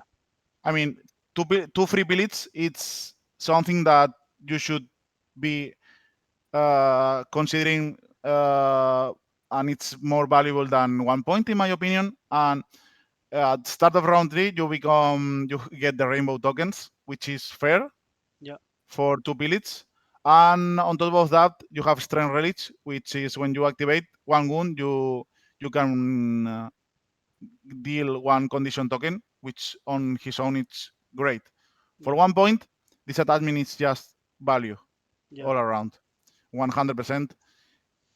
If Yeah. this is one of the 1 point attachment that you always need to consider to fit in your list, because starting with two pillage and the best unit for this Euron 1 point, it's probably Bowmen, in my opinion. Yeah. Bowmen, or if you want, maybe Blacktyde Chosen. And suddenly you are starting the game with two pillage. If you are playing with Iron Victory with Victarion, that's three pillage. Starting the game with three pillage in a Greyjoy army, Yeah. it's huge. You don't Yeah. know how huge is starting with 2, 3. If you get riding call, 4 pillage, or if you bring Blacktyde Chosen, even Mm. pillage tokens on round 1, that's insane. Yeah. Yeah. That's insane, That's a lot as of we said. pillaging. And yeah, it's all about pillaging. And if you face an army with 4 or 5 pillage on round 1, with your army, you will start to cry. You really want to start to cry. So yeah, one of the best changes. I think this is the second best change we got, aside from Lady Asha. Yeah. Oh, nice, wicked. That's really cool. That's really, really nice. Again, Greyjoy, Euron Greyjoy as well. Just talk about his sculpt is so good as well. I mean, I love the fact the cloak's billowing out behind him. It's so far in a Song of Ice and Fire, the only miniature where we get that sort of movement in a miniature. Um, yeah, I really like it. Yep, Um, yeah, and the model is super cool. Yeah, yeah. Um, okay, awesome. So next up we have Balon Blacktyde, captain of the Night Flyer. He comes with boldness and courage, which is a universally great rule. So each time his unit attacks, if it has full ranks, it gains +1 attack die.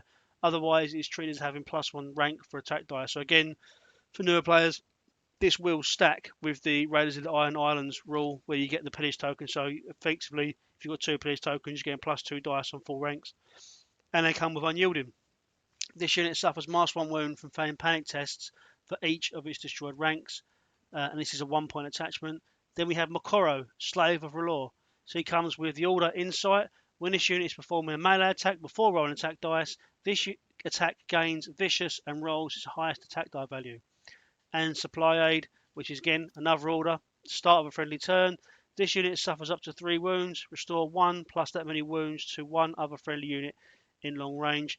Mokoro is a 2 point attachment unless you are running the 2 point Victarion Greyjoy attachment, in which case you reduce the cost of Mokoro by 1 point. At 1 point, he is really good, but obviously that comes the caveat that you're running the 2 point Victarion yeah, attachment. So do you want to just go through these guys in whatever order you fancy? yep. Let's go first with Baylor. I think Baylor is one of the. It was one of the best 1 point attachment in the game last season. Yeah, Boldness and courage is universally, as you say, it's universally considered like one of the best 1 point ability. And on top of that, you have Unyielding, which is great for Greyjoys. Why? Because you are going to lose a lot of ranks. Hmm. And yeah, your moral tests are not the best, and it's great combo with what is dead may never die, because if you stay with one wound and you have Baylor, you can still fail the panic test, and if you don't roll a 3, you will still get alive. Yeah. So that's one of the great combos, and Boles and Courage is always great. You are always attacking with +1 dice or +1 rank if Yeah. you are missing one. So overall, this attachment is one of the best 1 points we have, and you should always consider to bring him if you are not playing him as a commander. Yeah. So yep, great 1 point. Mm. And Mokorro, I mean, 2 points. I know why they give him 2 points, because supply day on Greyjoy for 1 point would be quite insane, to be honest. Yeah. I mean, I think Insight is one of the worst abilities in the game, in my Hmm. opinion. I think it's not that valuable. Vicious and highest attack value, they are not comboing, or they have no synergy at all. And yeah, if you bring Victarion the attachment, which I was really sad because I thought it was just Victarion. So if you could bring Yeah. Victarion Commander with Mokorro with 1 point, that would be an awesome combo. Yeah. Yeah. But no, not today. Sorry. But yeah, I mean, for 3 points, Relentless, Furious Charge, Insight, and Supply 8, it's playable. I don't want to say it's terrible. It's playable. But yeah, maybe it should get some test. But I don't think for 3 points those abilities are worth 3 points.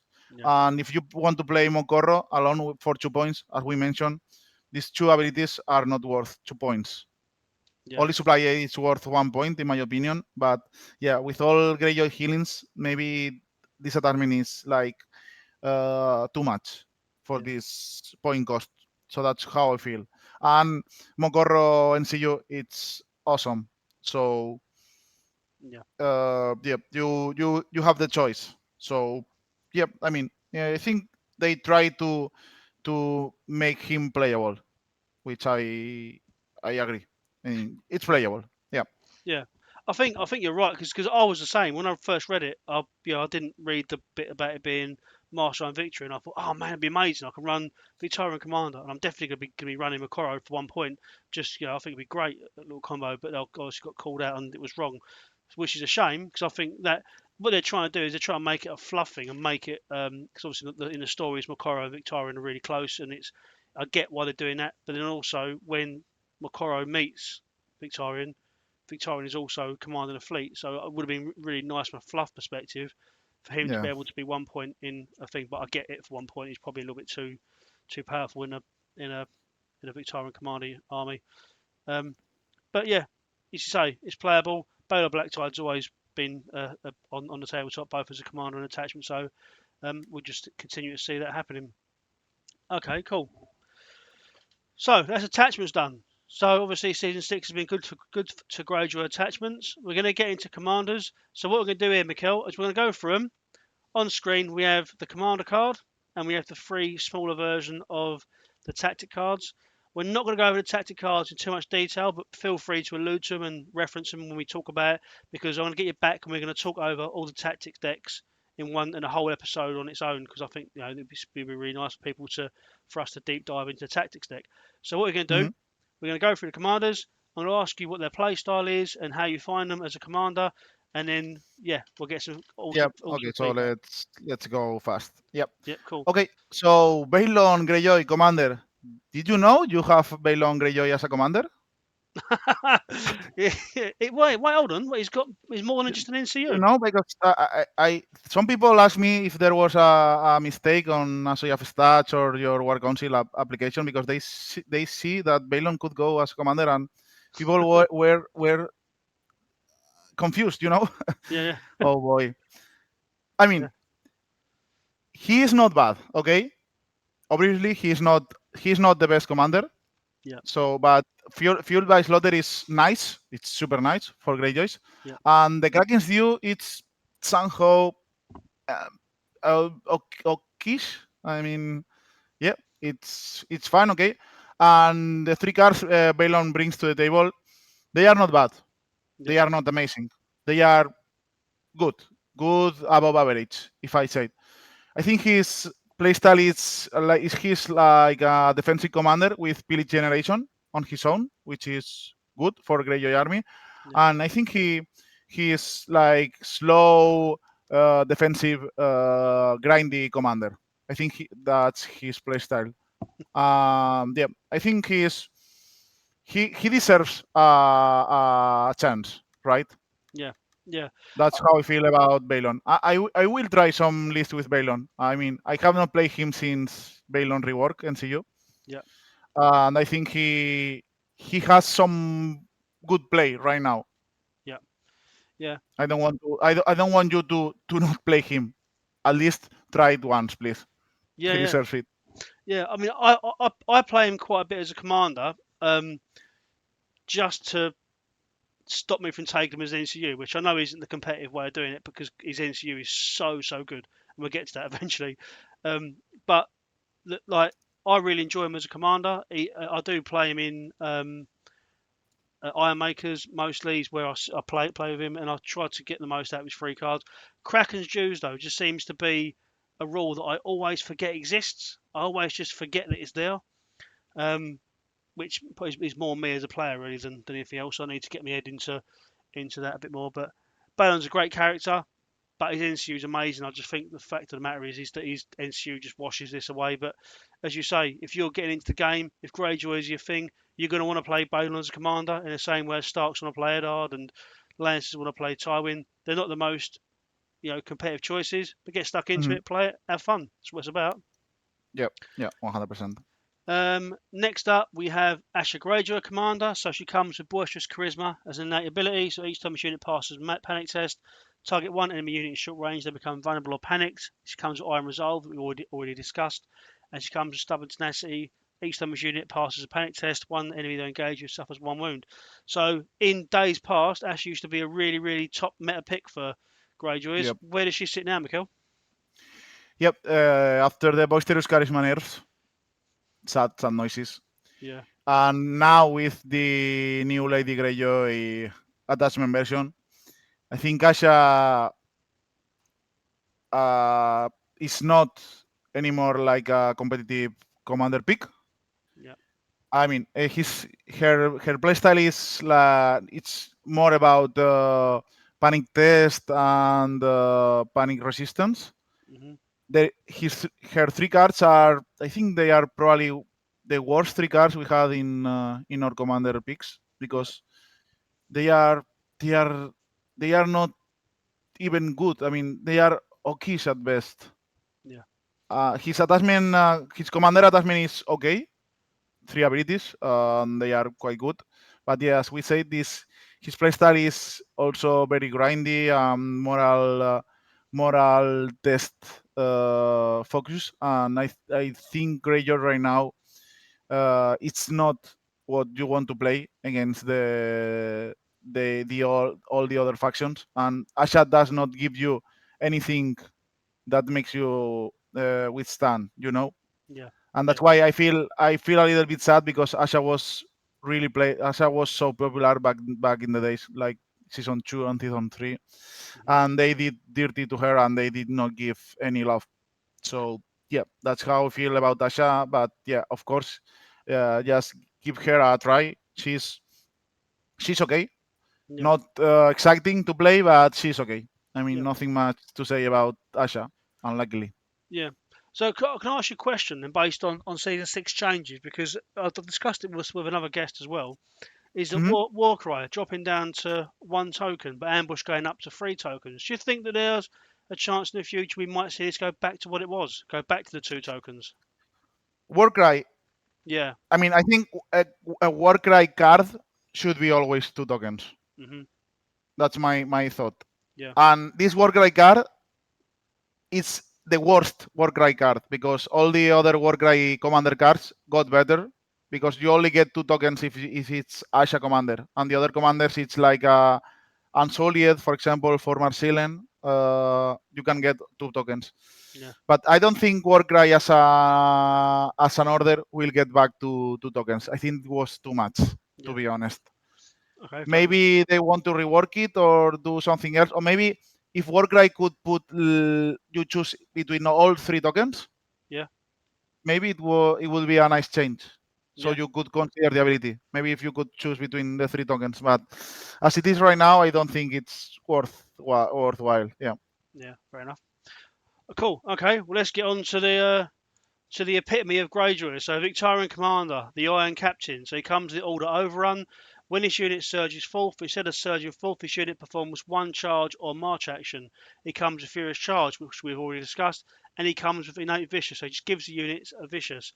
Victarion is the embodiment of the Greyjoy playstyle, in my eyes. I'll come to you in a second. You can tell me that I'm wrong, but just if you want to play an army that just runs forward and hits stuff, Victarion's your man, right? Yep. Oh boy, Victarion is our commander. Follow the leader.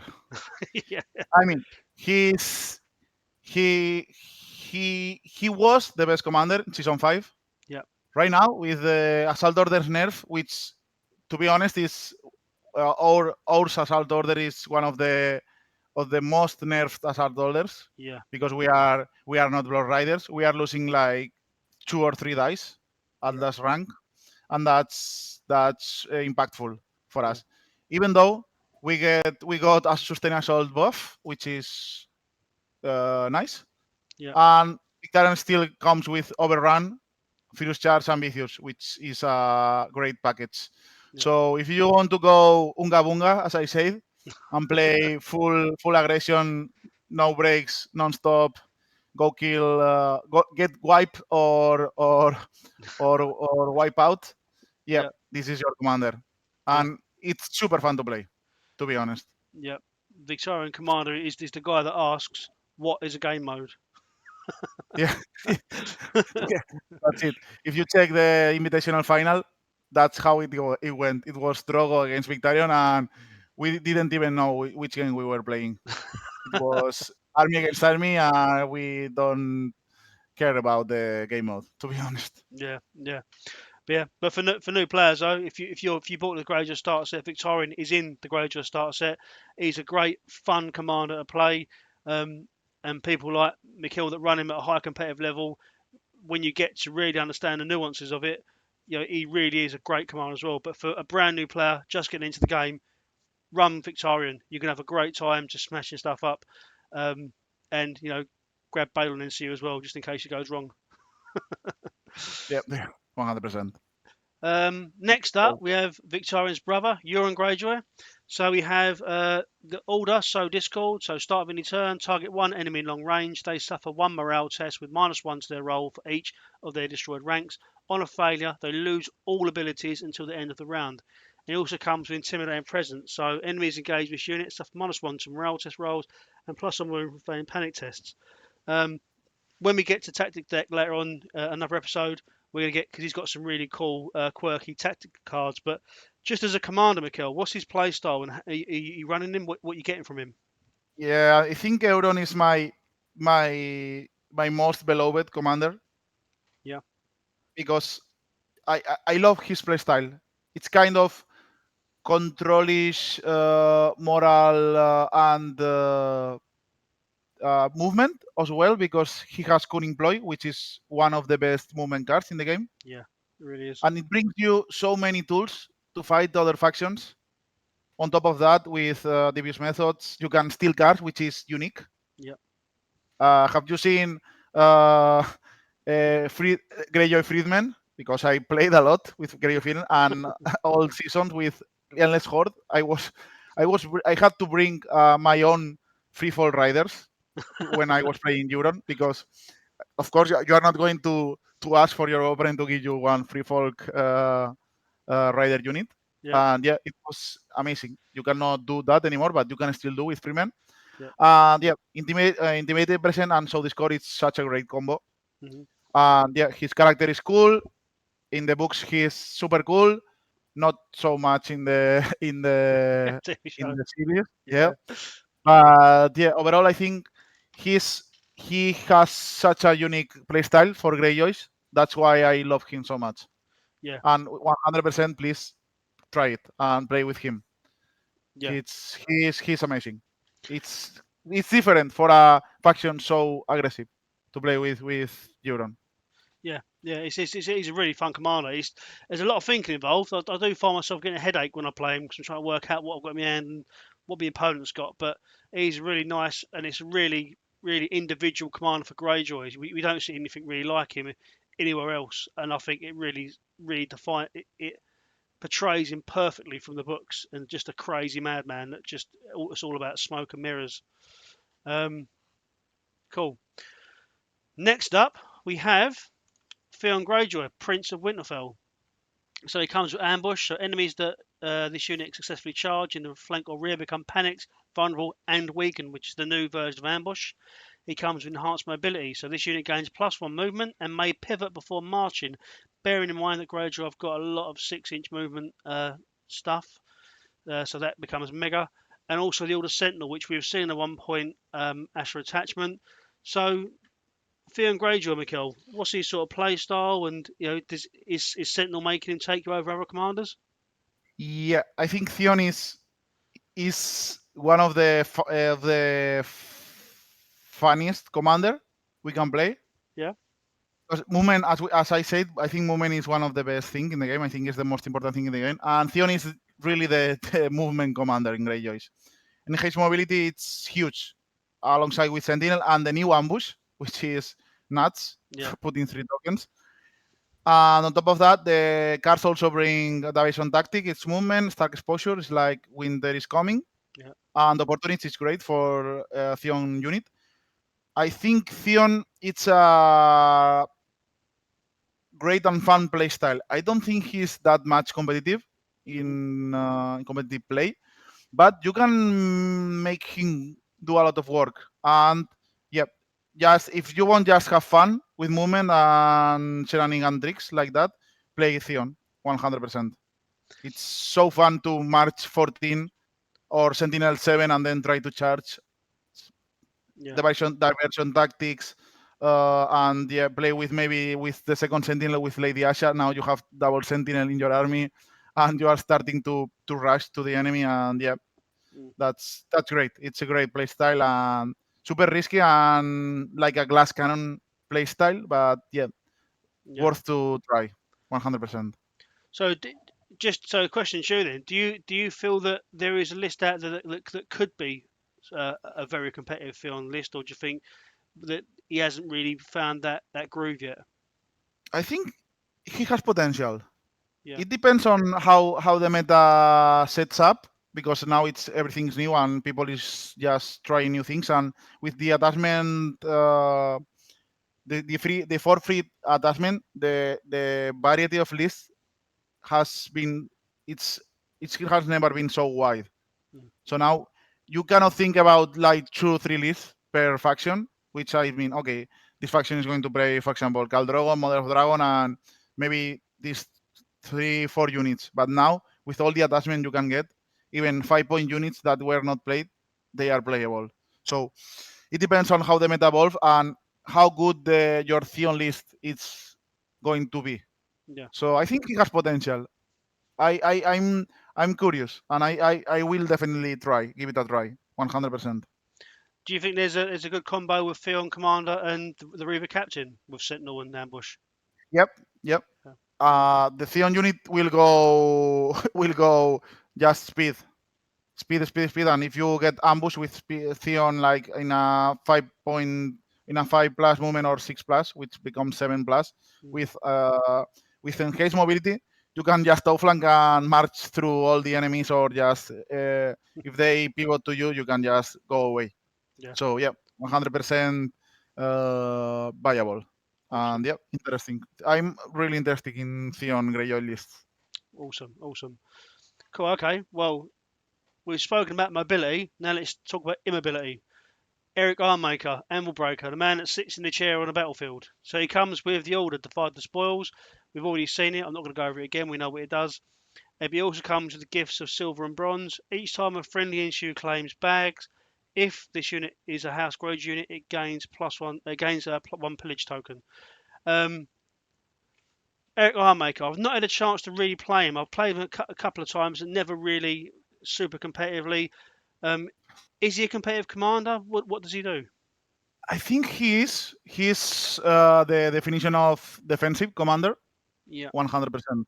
And he's kind of like a Balon kind of playstyle, but yeah, he's more so about gaining pillage and permanent buff with gold salure and iron's endurance, which both cards are amazing. yeah, Steel Might is probably one of the worst card, to be honest, but yeah, the other two are amazing. And his attachment is good because you can always get pillage and it combos with Blacktyde Chosen ability. It's not the same ability, so you can get, like, if you go to backs, you can get two pillage oh wow, yeah, instantly. yeah, Yeah, by the spoil, it's good for sharing those pillage tokens. yeah, I think he's playable because, but he does not bring what Greyjoys need the most, which is, I think, it's mobility or punch. mm, It brings more defensive to a Greyjoy units, but yep, it can be competitive. It yeah, depends on how the meta evolves, but yeah, I can see Eric Ironmaker being competitive, yeah. at least to a decent level. Okay, cool. I mean, I'm looking forward And to. yeah, and the model is quite good because he is seated and he's on the table. He's going like sitting everywhere, Yeah, so that's hilarious to be honest. yeah. I mean, I think I'm gonna convert up a model of him walking with a hammer. I think I can't get my head around the sitting down the battlefield, either that or a planquin thing being held up. Um, I'm looking forward to going over the tactic card choices with you with these when we come back to them because there's a lot of text on these tactic cards, right? Mhm.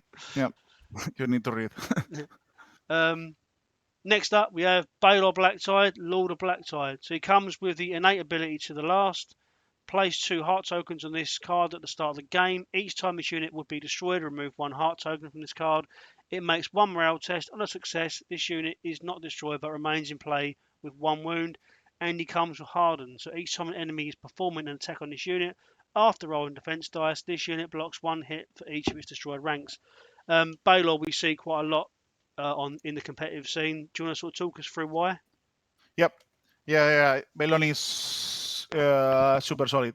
He brings defensive abilities and offensive abilities, so that's why people choose him as their second commander. And I have to agree with them that he is super solid.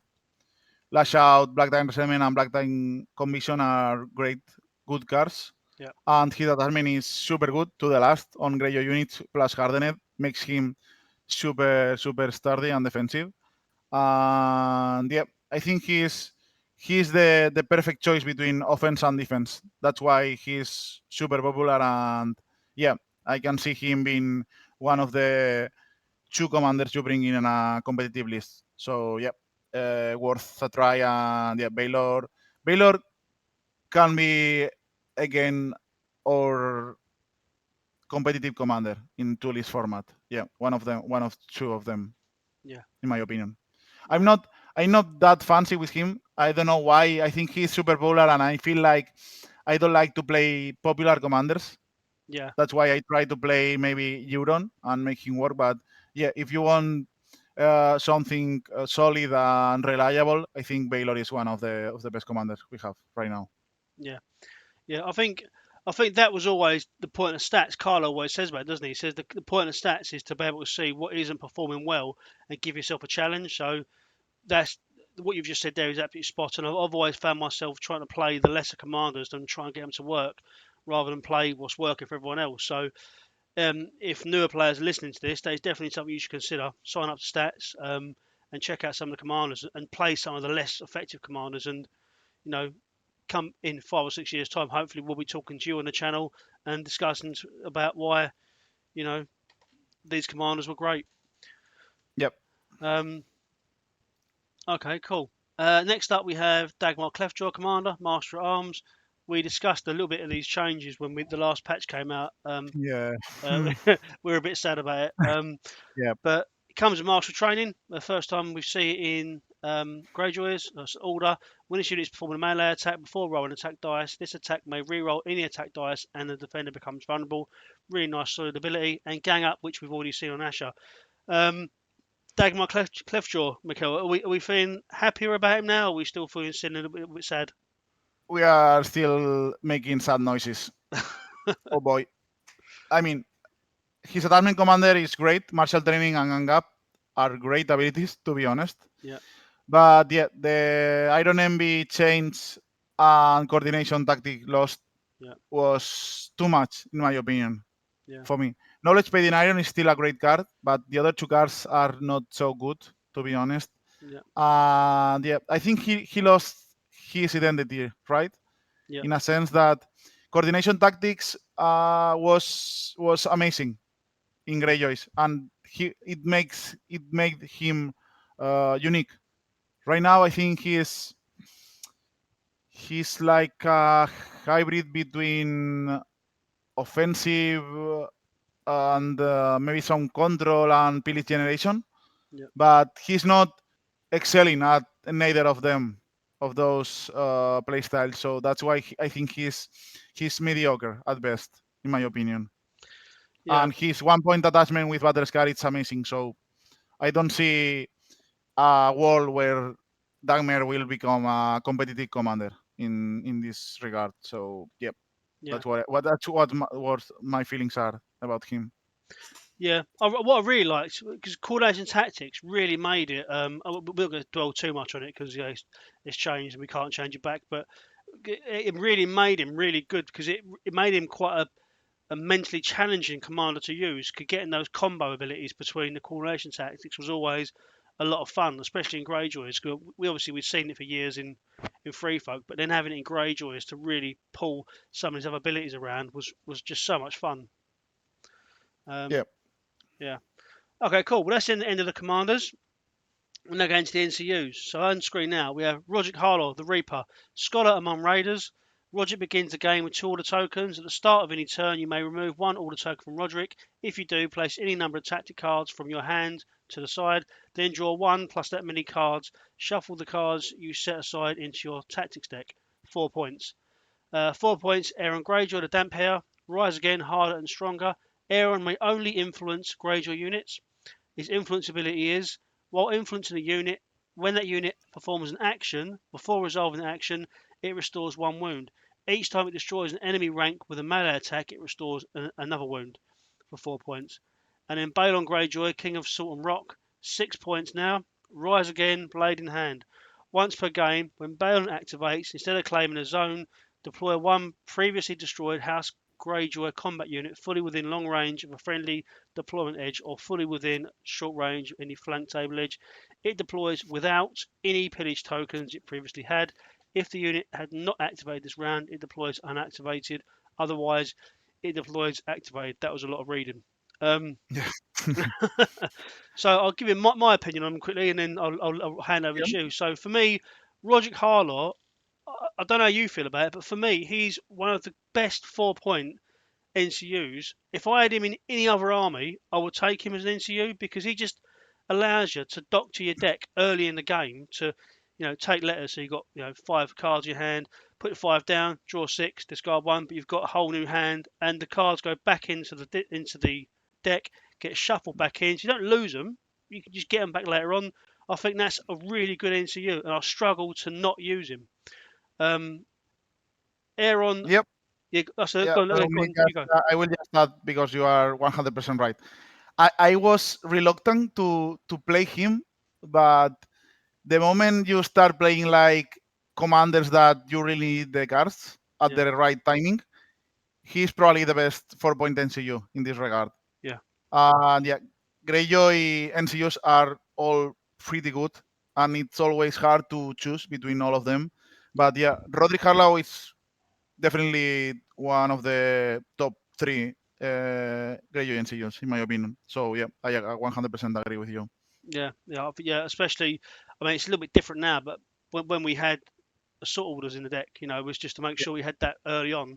It's just a great NCU. I think for 4 point, I can't believe he's remained untouched for so long. It's such a good ability, but I'll take it for as long as we got it. Um, Aaron Greyjoy, I don't use too much. What are your thoughts on Aaron? I've been playing Iron quite a lot. I like him right now Okay, with the last change. I think he's capable of healing a lot. If you okay, are engaged, if you are doing actions, we have Widow Not Shove, we have swords. We have Sentinel. We have Swift Strike with Theon attachment. We can do so many actions in one turn, and I think the Iron Greyjoy NCU ability uh, it's way better than it looks at first glance when you read him. And when you start playing, you can see how many wounds you can heal Yeah. with him. So I have him in high value. It's Okay. not an NCU you will take with every commander, but it's really interesting, and it's a choice you should take into account. Awesome. Well, I'm strength for that. I'll start trying him then, I think, because I really like the character and I really like the miniature. So on strength for your recommendation, I'll give him a crack. Um, Yeah. Balon Greyjoy. So they put him up to. Oh Gone. no! You are this guy. Who's this? Balon Have you Greyjoy. played Balon? Have you played Balon Greyjoy as NCU sometimes? Yeah. Sometimes, yeah, yeah, Really? yeah. If my opponent lets me, often they threaten me with violence if I put him on the table. Oh um, boy. I think putting I this mean, guy to what six. can we say, right? Yeah. I mean, yeah. Go on. You can go first. Yeah. No.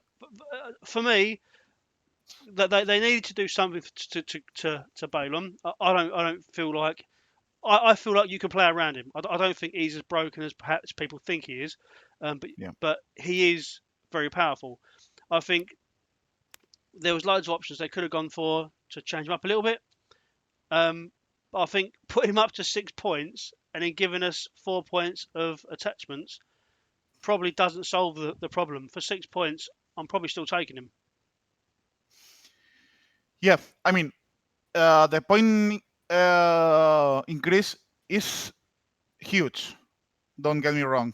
I Yeah, mean, if you are playing with three NCUs, which you normally should play with Greyjoys, that's 14 points NCUs yeah, and 26 for units, and that makes us to get lower point infantry units, right? Not yeah, like 2 or 3 7 points.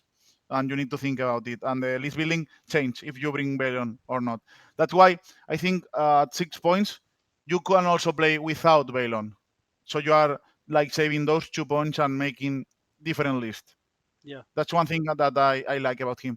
I think now at 6, he's at the level of Tywin. I mean, he's always been like Tywin. I think Eddard is the other 6 point. Those are yeah, the three 6 points NCUs.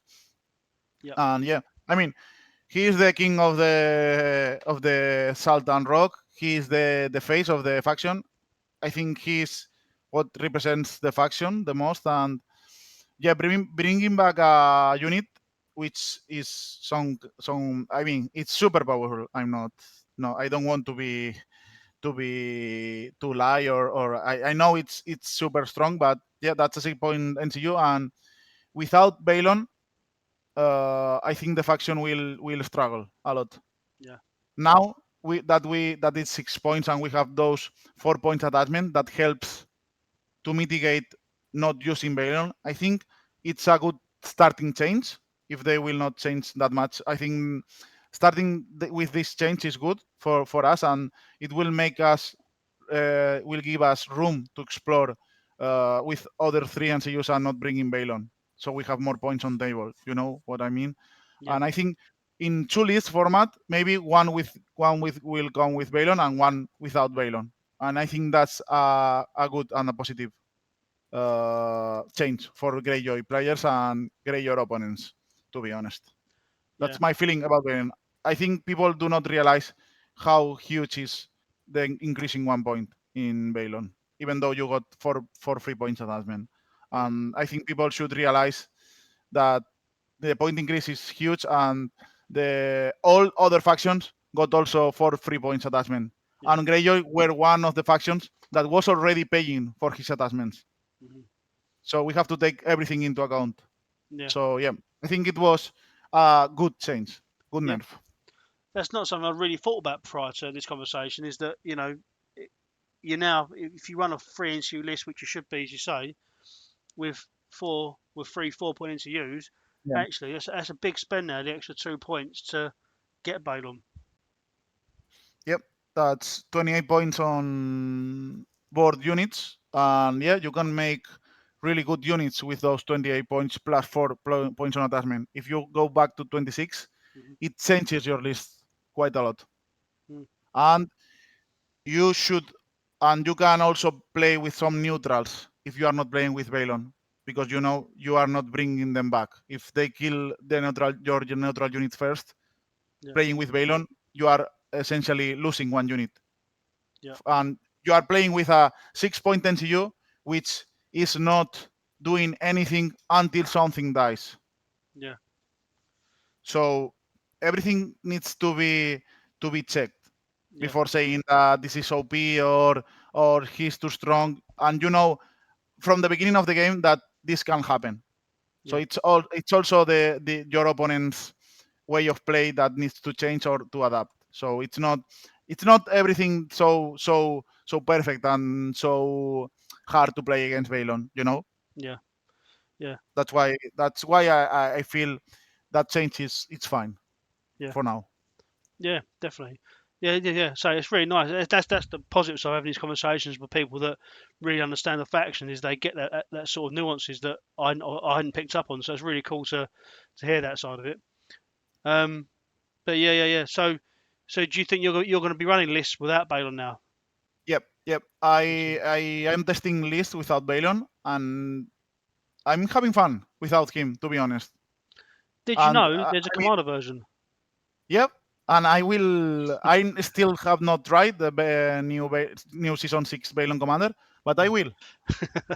Maybe I Yeah, will bring him to the tournaments, and maybe I will win with Balon Commander. yeah, And now yeah, people will have to say, "You're playing with Balon NCU." No, I'm not. I'm winning you with Balon Commander. yeah. Yeah, you could do so well with him. They're going to be crying out to drop him back down to 5 points again. Yeah, yeah. I mean, Awesome. I will gladly sacrifice Balon for my Wendamir token, please. Yeah, yeah, yeah. Bring Well, back my Wendamir token, please. Oh man. awesome. Well, talking of Windermere, let's get stuck into that then. So next up on the screen we have Christopher Butley, Lord of Lords Pool. I'm Eric Ironmaker, the Just, and Windermere, Maester of House Greyjoy. So I'll get through these. So Christopher Butley, Ironborn Diplomat. Once per game, when enemy NCU activates, you may select 2 tactic zones. If that NCU claims either zone this activation, target up to 2 enemy combat units, they become panicked and vulnerable. Also, a second once per game ability. When an enemy NCU activates, if Tristaffer is not on the tactics board, you may select 1 tactic zone. If the NCU claims that zone is turned, at the end of the turn, you may activate Tristaffer. Eric Ironmaker. Gifts of iron, gold, and steel. At the start of the game, place 1 pillage token on Eric. When Eric or enemy NCU claims enter bags, place 1 pillage token on Eric. When Eric claims a zone other than bags, you may remove 1 pillage token from him and place it on 1 friendly Greyjoy unit. So another way of getting out some of those pillage tokens early. And finally, Wendemir, who we have seen in so many lists. He's such a great NCU. Raven's Hending. Wendemir begins game 1 order token. At the start of the friendly turn, you may remove 1 order token from Wendemir. If you do, choose 1. Draw 1 tactic cards and restore 2 wounds to 1 friendly combat unit. 1 friendly combat unit performs a 3-inch shift. When Wendemir claims a zone, you may replace that zone's effect with place 1 order token on Wendemir. Is that the old card? Uh, Let me check. It doesn't start with Which token, one? does it? The Tristifer or Eric? Wendemir. It's still a shell card, isn't it? Because he doesn't start Oh, with a wait a spell. minute. Yeah, yeah. That's the old Wendamir. Yes, please, please, Right, please let give me, it to me. let me Give it redo to me. that bit then. Yeah, I mean that's Yeah, how it goes. At that point, he was so good. I think he was the. I mean, he was so good.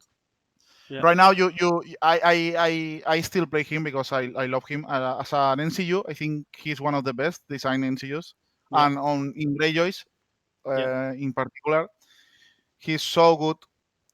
And yeah, that was a 100% nerf. yeah, So from 1 token to 0, but yeah, yeah, you need to replace a zone. You need to lose tempo, but those order tokens are amazing. yeah, Those 2 effects, 3 in shift in a infantry faction, or healing 2 and dealing 1 and drawing 1 card. It's such a good ability yeah, that I still play him. Of course, I love him. Yeah. Yep, nothing more to say about Wenda God. That's how I call him. Now I call him Wenda Mid, you know, from Wenda God to Wenda Mid. But yeah, that's what he was. Awesome, awesome. I And play yeah, him, and yeah, I think everybody agrees that he is good, at least good. yeah. And obviously, just during that as you spoke, I'll just change the card back to over to the new one. So just to go over the new one, it changed with the season 3 update. Obviously, I didn't change it though for some reason. So when Windermere claims a zone, you may replace that zone's effect with place one auto token of Windermere. At the start of a friendly turn, you may remove one auto token from Windermere. If you do, choose one. Draw one tactic card and restore 2 wounds to one friendly combat unit, or one friendly combat unit performs a 3-inch shift. Right, so now we've got the right card on screen. So Christopher Botley, I don't really see that often. Have you seen him much? Do you use him much? No, not really, but I think he's interesting. Hmm, Uh, he changed quite a lot since the season 3 or 4, I think. I think he's playable, yeah, and you really need to know when to play his second ability, because his first one is quite easy. yeah, Just target 2 zones and you get 4 tokens, which is great value. yeah, Normally, you should know when to play him to get 4 tokens, yeah, or the opponent must pass with the NCU, which is also great if you get that. And the second one is like Tibalt from Boltons, only once, yeah, and it can make you will lose one activation, but you can double tap something, or maybe use horses and then you go again. There are some really cool combos with yeah, him, yeah. so he's definitely playable Okay. and interesting, but it needs finesse to be played at maximum. What sort of factions do you think he plays well into?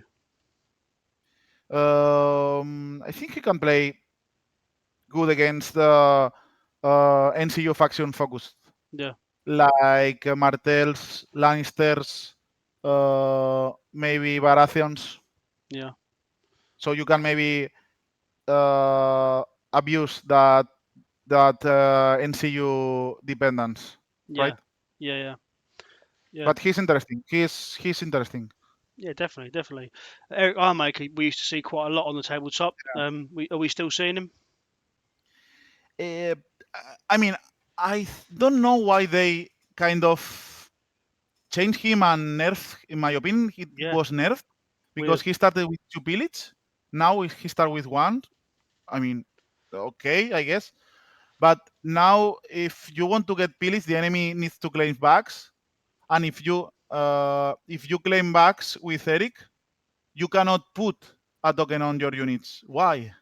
Yeah, I mean, you can only put token pillage on your other units if you don't claim backs. yeah, Why? I mean, I don't see a world where. I mean, he's playable, of course, if you want pillage generation NCU in your list, but I don't think he's worth that NCU slot. no, I think there are others NCUs that are way, way, way, way more efficient and better than Eric. I don't know why you should play him, but as we said, he is also playable. So yeah, you can go and test it. Maybe you like his abilities to get pillage as fast as possible. yeah. Or maybe like little old men sitting in chairs with hammers. Yeah, yeah, yeah. Yeah, I mean the thing is, I don't. When they made this change to him, he wasn't breaking the game, so I don't really know what the. No, I know there not was a lot of this thinking around making, like we see it with Crasta, we see it with Illyrium Apatis, that they Mhm. changed these issues that are getting used a lot so that people didn't use them. But I don't feel like Eric Armaker was in every single list and was causing a problem in every single game. I think like, that was a bit of a weird change for me, but what do we know? Yeah, don't know why they thought he was going to be auto include. I don't know. Mm, I don't think he will be auto include as it was like 3 or 4 seasons ago, in yeah, my opinion. But yeah, I mean, there's room for improvement. So maybe next patch. yeah, yeah. Cool. And we've already discussed Windermere. He's a nice NCU. That's really good little Yep. abilities. So yeah, I still really like him. Yeah, no. I mean, he's our replacement zone NCU, right? Yeah, So it's really nice if you, having one replacement zone because sometimes you need to take crowns and you don't want to do the crowns effect. yeah, yeah. So yeah, that's why he's great. Yeah, and also that little 3-inch shift gives those, when we talked about reckless heroism earlier on, that 3-inch shift then increases that threat range of those silence men from 12 to 15, which is terrifying. Yeah. Um, cool. Okay, so our last NCUs, we have Mokoro, the Black Flame. So we have Relaw's Magic. I'm a bit suspicious now that I've got the right cards on screen. So we got 4 points as an NCU. Sorry, and he's got with him once per game at the start of any turn, you may use this ability. If you do, until the end of the turn, your opponents may not use orders or tactic cards, which is a very strong ability. But also, once per game, when Makoro claims a zone, you may replace that zone's effect with return one previously destroyed attachment to a friendly combat unit, replacing the model as usual, but ignoring the usual attachment limits, which is really nice. Mhm. Baron Blacktyde, Blind Baron, another 4-point NCU, has seen multiple changes. So with this version of Baron Blacktyde, we now get Zeal of the Drown God. Baron may only influence Greyjoy units. So the influence ability is, while influencing a friendly unit, that unit may reroll any morale test dice and gains the hardened ability. So hardens obviously that each time an Yeah. enemy is performing a melee attack on this unit after rolling defense dice, this unit blocks one hit for each of its destroyed ranks. And Asha Greyjoy would be Queen. So she comes with Queen's Promises, which is an influence ability. So each time Asha influences a unit, remove one condition token, which is always really nice. And while influencing a friendly unit, that unit gains +1 morale test for each pillage token on it. Each time that unit passes a morale test, target one enemy it is engaged with. That enemy suffers one hit for each pillage token on this unit. Obviously, that +1 to morale test for each pillage token is on top of the one you'll get for just having a pillage token. So Hmm. effectively giving you +3. But three really nice different NCUs here. Mikel, do you want to talk us through them? Yep. Let's go for Asha, Yep. which, as we mentioned, you have to choose between all four versions, and I think this one is debatable. And well, here we start with the problem with Greyjoy NCUs, which you have now three influence NCUs, Yeah.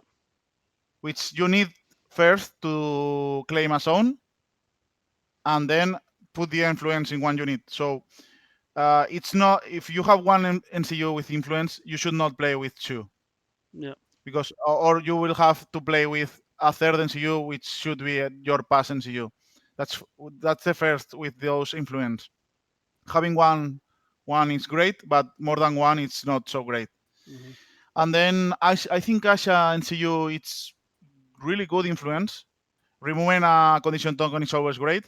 And on top of that, that moral test buff and hits when you pass a moral test, it's Mm. really annoying. And it really can add up if you have like a shooting an engaged unit with Asha Greyjoy influence and you are shooting into combat, you are passing the moral test, you are dealing hits Mm. and having better morale. That's one of the best combo with this Asha. Mm. But you have to choose between the four different versions, and I think the Lady Asha is probably the best out of those four. Yeah. That's why I'm not keen with this NCU at all, and I don't think I have played her. I have played her like once or twice. Yeah. I saw her being quite good, but in the Greyjoy list and the Greyjoy faction, I think she's not that good in Mm. my opinion. That's Okay. why that's my thoughts about her. I don't know. Have you played her? I think you have played her more than me. Yeah, yeah, I've played her. I've had her quite good. Not played her loads, but they're just the boost to morale makes her really good, and the hits is really good.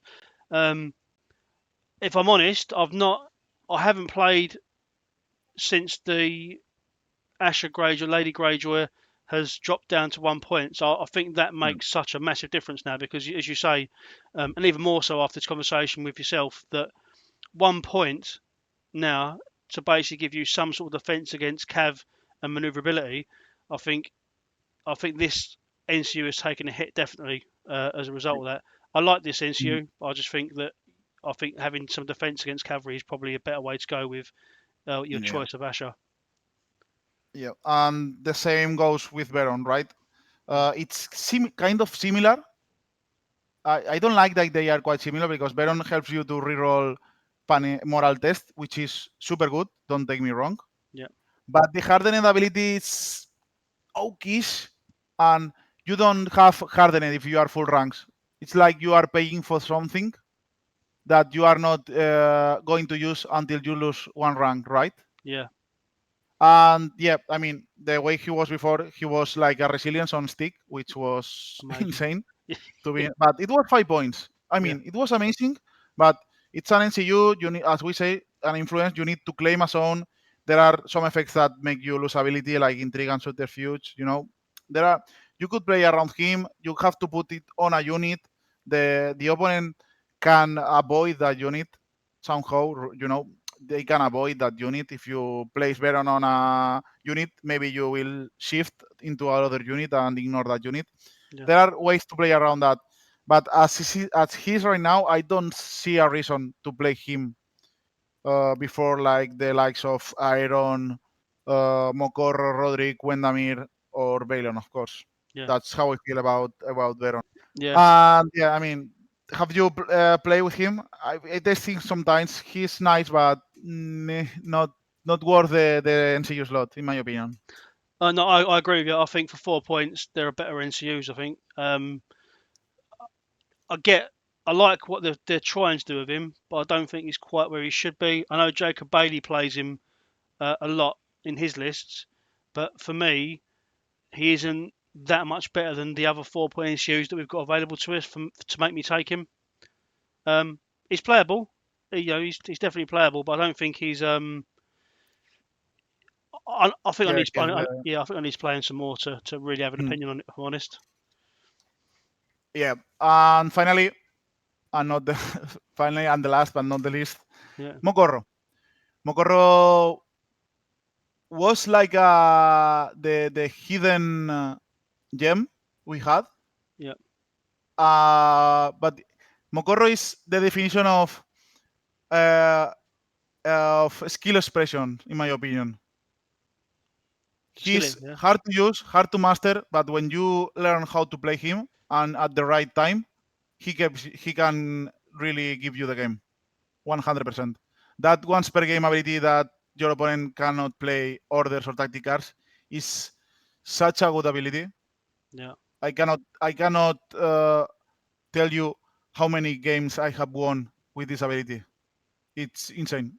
Maybe not won, but allow me to, for example, to against Lannister or Martells that has counterplot, rising temperatures, doom tactics, defensive cards yeah, just for me to play Mokorro once per game. I will take this zone. I will play Assault Orders, Rush of Aggression. I will kill you, overrun, and suddenly you lost one unit and you could not even play one card or order. yeah, That's how good Mokorro is. But it's hard to use, and sometimes you will mess up. But so he needs practicing and training. And right now, the second ability, which was not used that much. I mean, it's good, but you need to replace a zone and you lose tempo. Right now, with so many attachments in Greyjoy army, that ability it's gaining more value. So if you imagine you lose Victarion, you yeah, can bring back Victarion with Balon, and you can bring back Victarion commander on other units. So now you have two Victarions yeah, ready to strike and kill everything. Or maybe second lady, if you get Lady Asha killed, now suddenly you have two sentinels that can be placed on another unit that already have one attachment. yeah, So that's huge. yeah, yeah. It's awesome, So he's one of the NCU you should consider, awesome. especially playing with Victarion, as I said. Yeah, I'm definitely going to try now because it's one of those things I never really picked him up. But I think, yeah, what you're saying, like turn off tactic cards and orders, and then being able to, charge through and use the overrun and just basically plow through stuff is really good. I'm really like that. We're gonna try that out. But you can also use it defensively. If you know for example, the end of the last turn of your opponent, and he has one zone open and he's playing like an assault order commanders. Yeah. And he's going to do that. Just pop Mokorro, and suddenly he will not be able to play a card or assault orders. Yeah, nice. Or the moment that you need something to be switched down, switch off, it's the time to use Mokorro.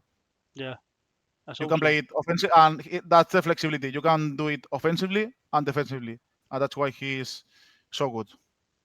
That's awesome. I will definitely give that a try. You've convinced me. You convinced me to the cult of Mokorro.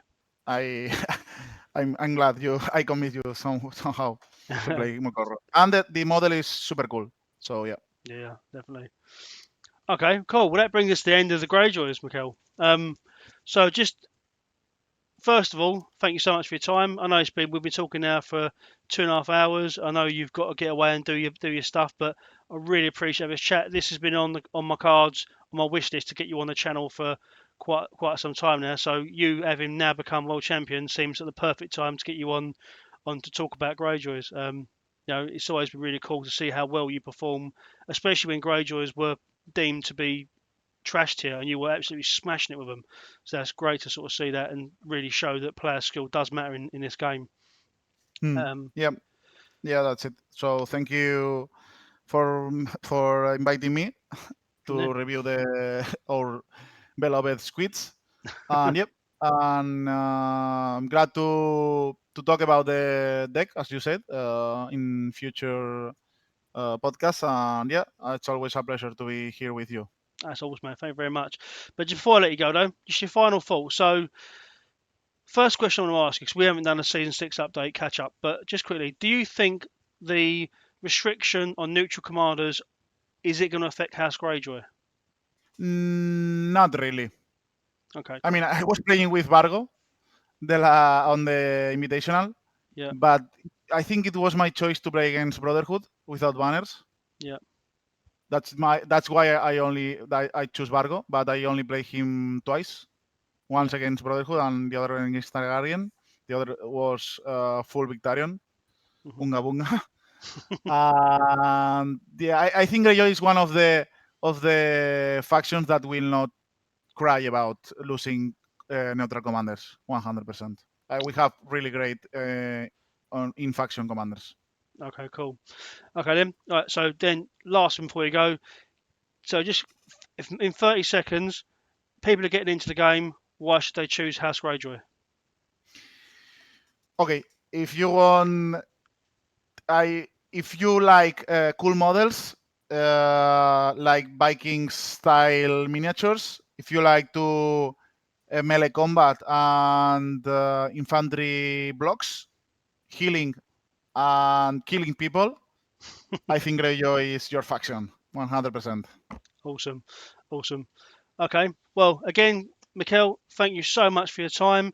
If people listening do like the video, please do like it. Please do share between friends. And if you enjoy the content enough that you want to support the channel a little bit more, please do click on the subscribe button for more faction overviews. We'll be going through them all as quick as we can to get these out because I'm really interested to talk about the Season 6 updates with these people that just know the game way better than I ever will. So once again, Mikel, cheers for joining us, mate. You take care. We'll speak to you soon. Okay, see you guys. Thank you.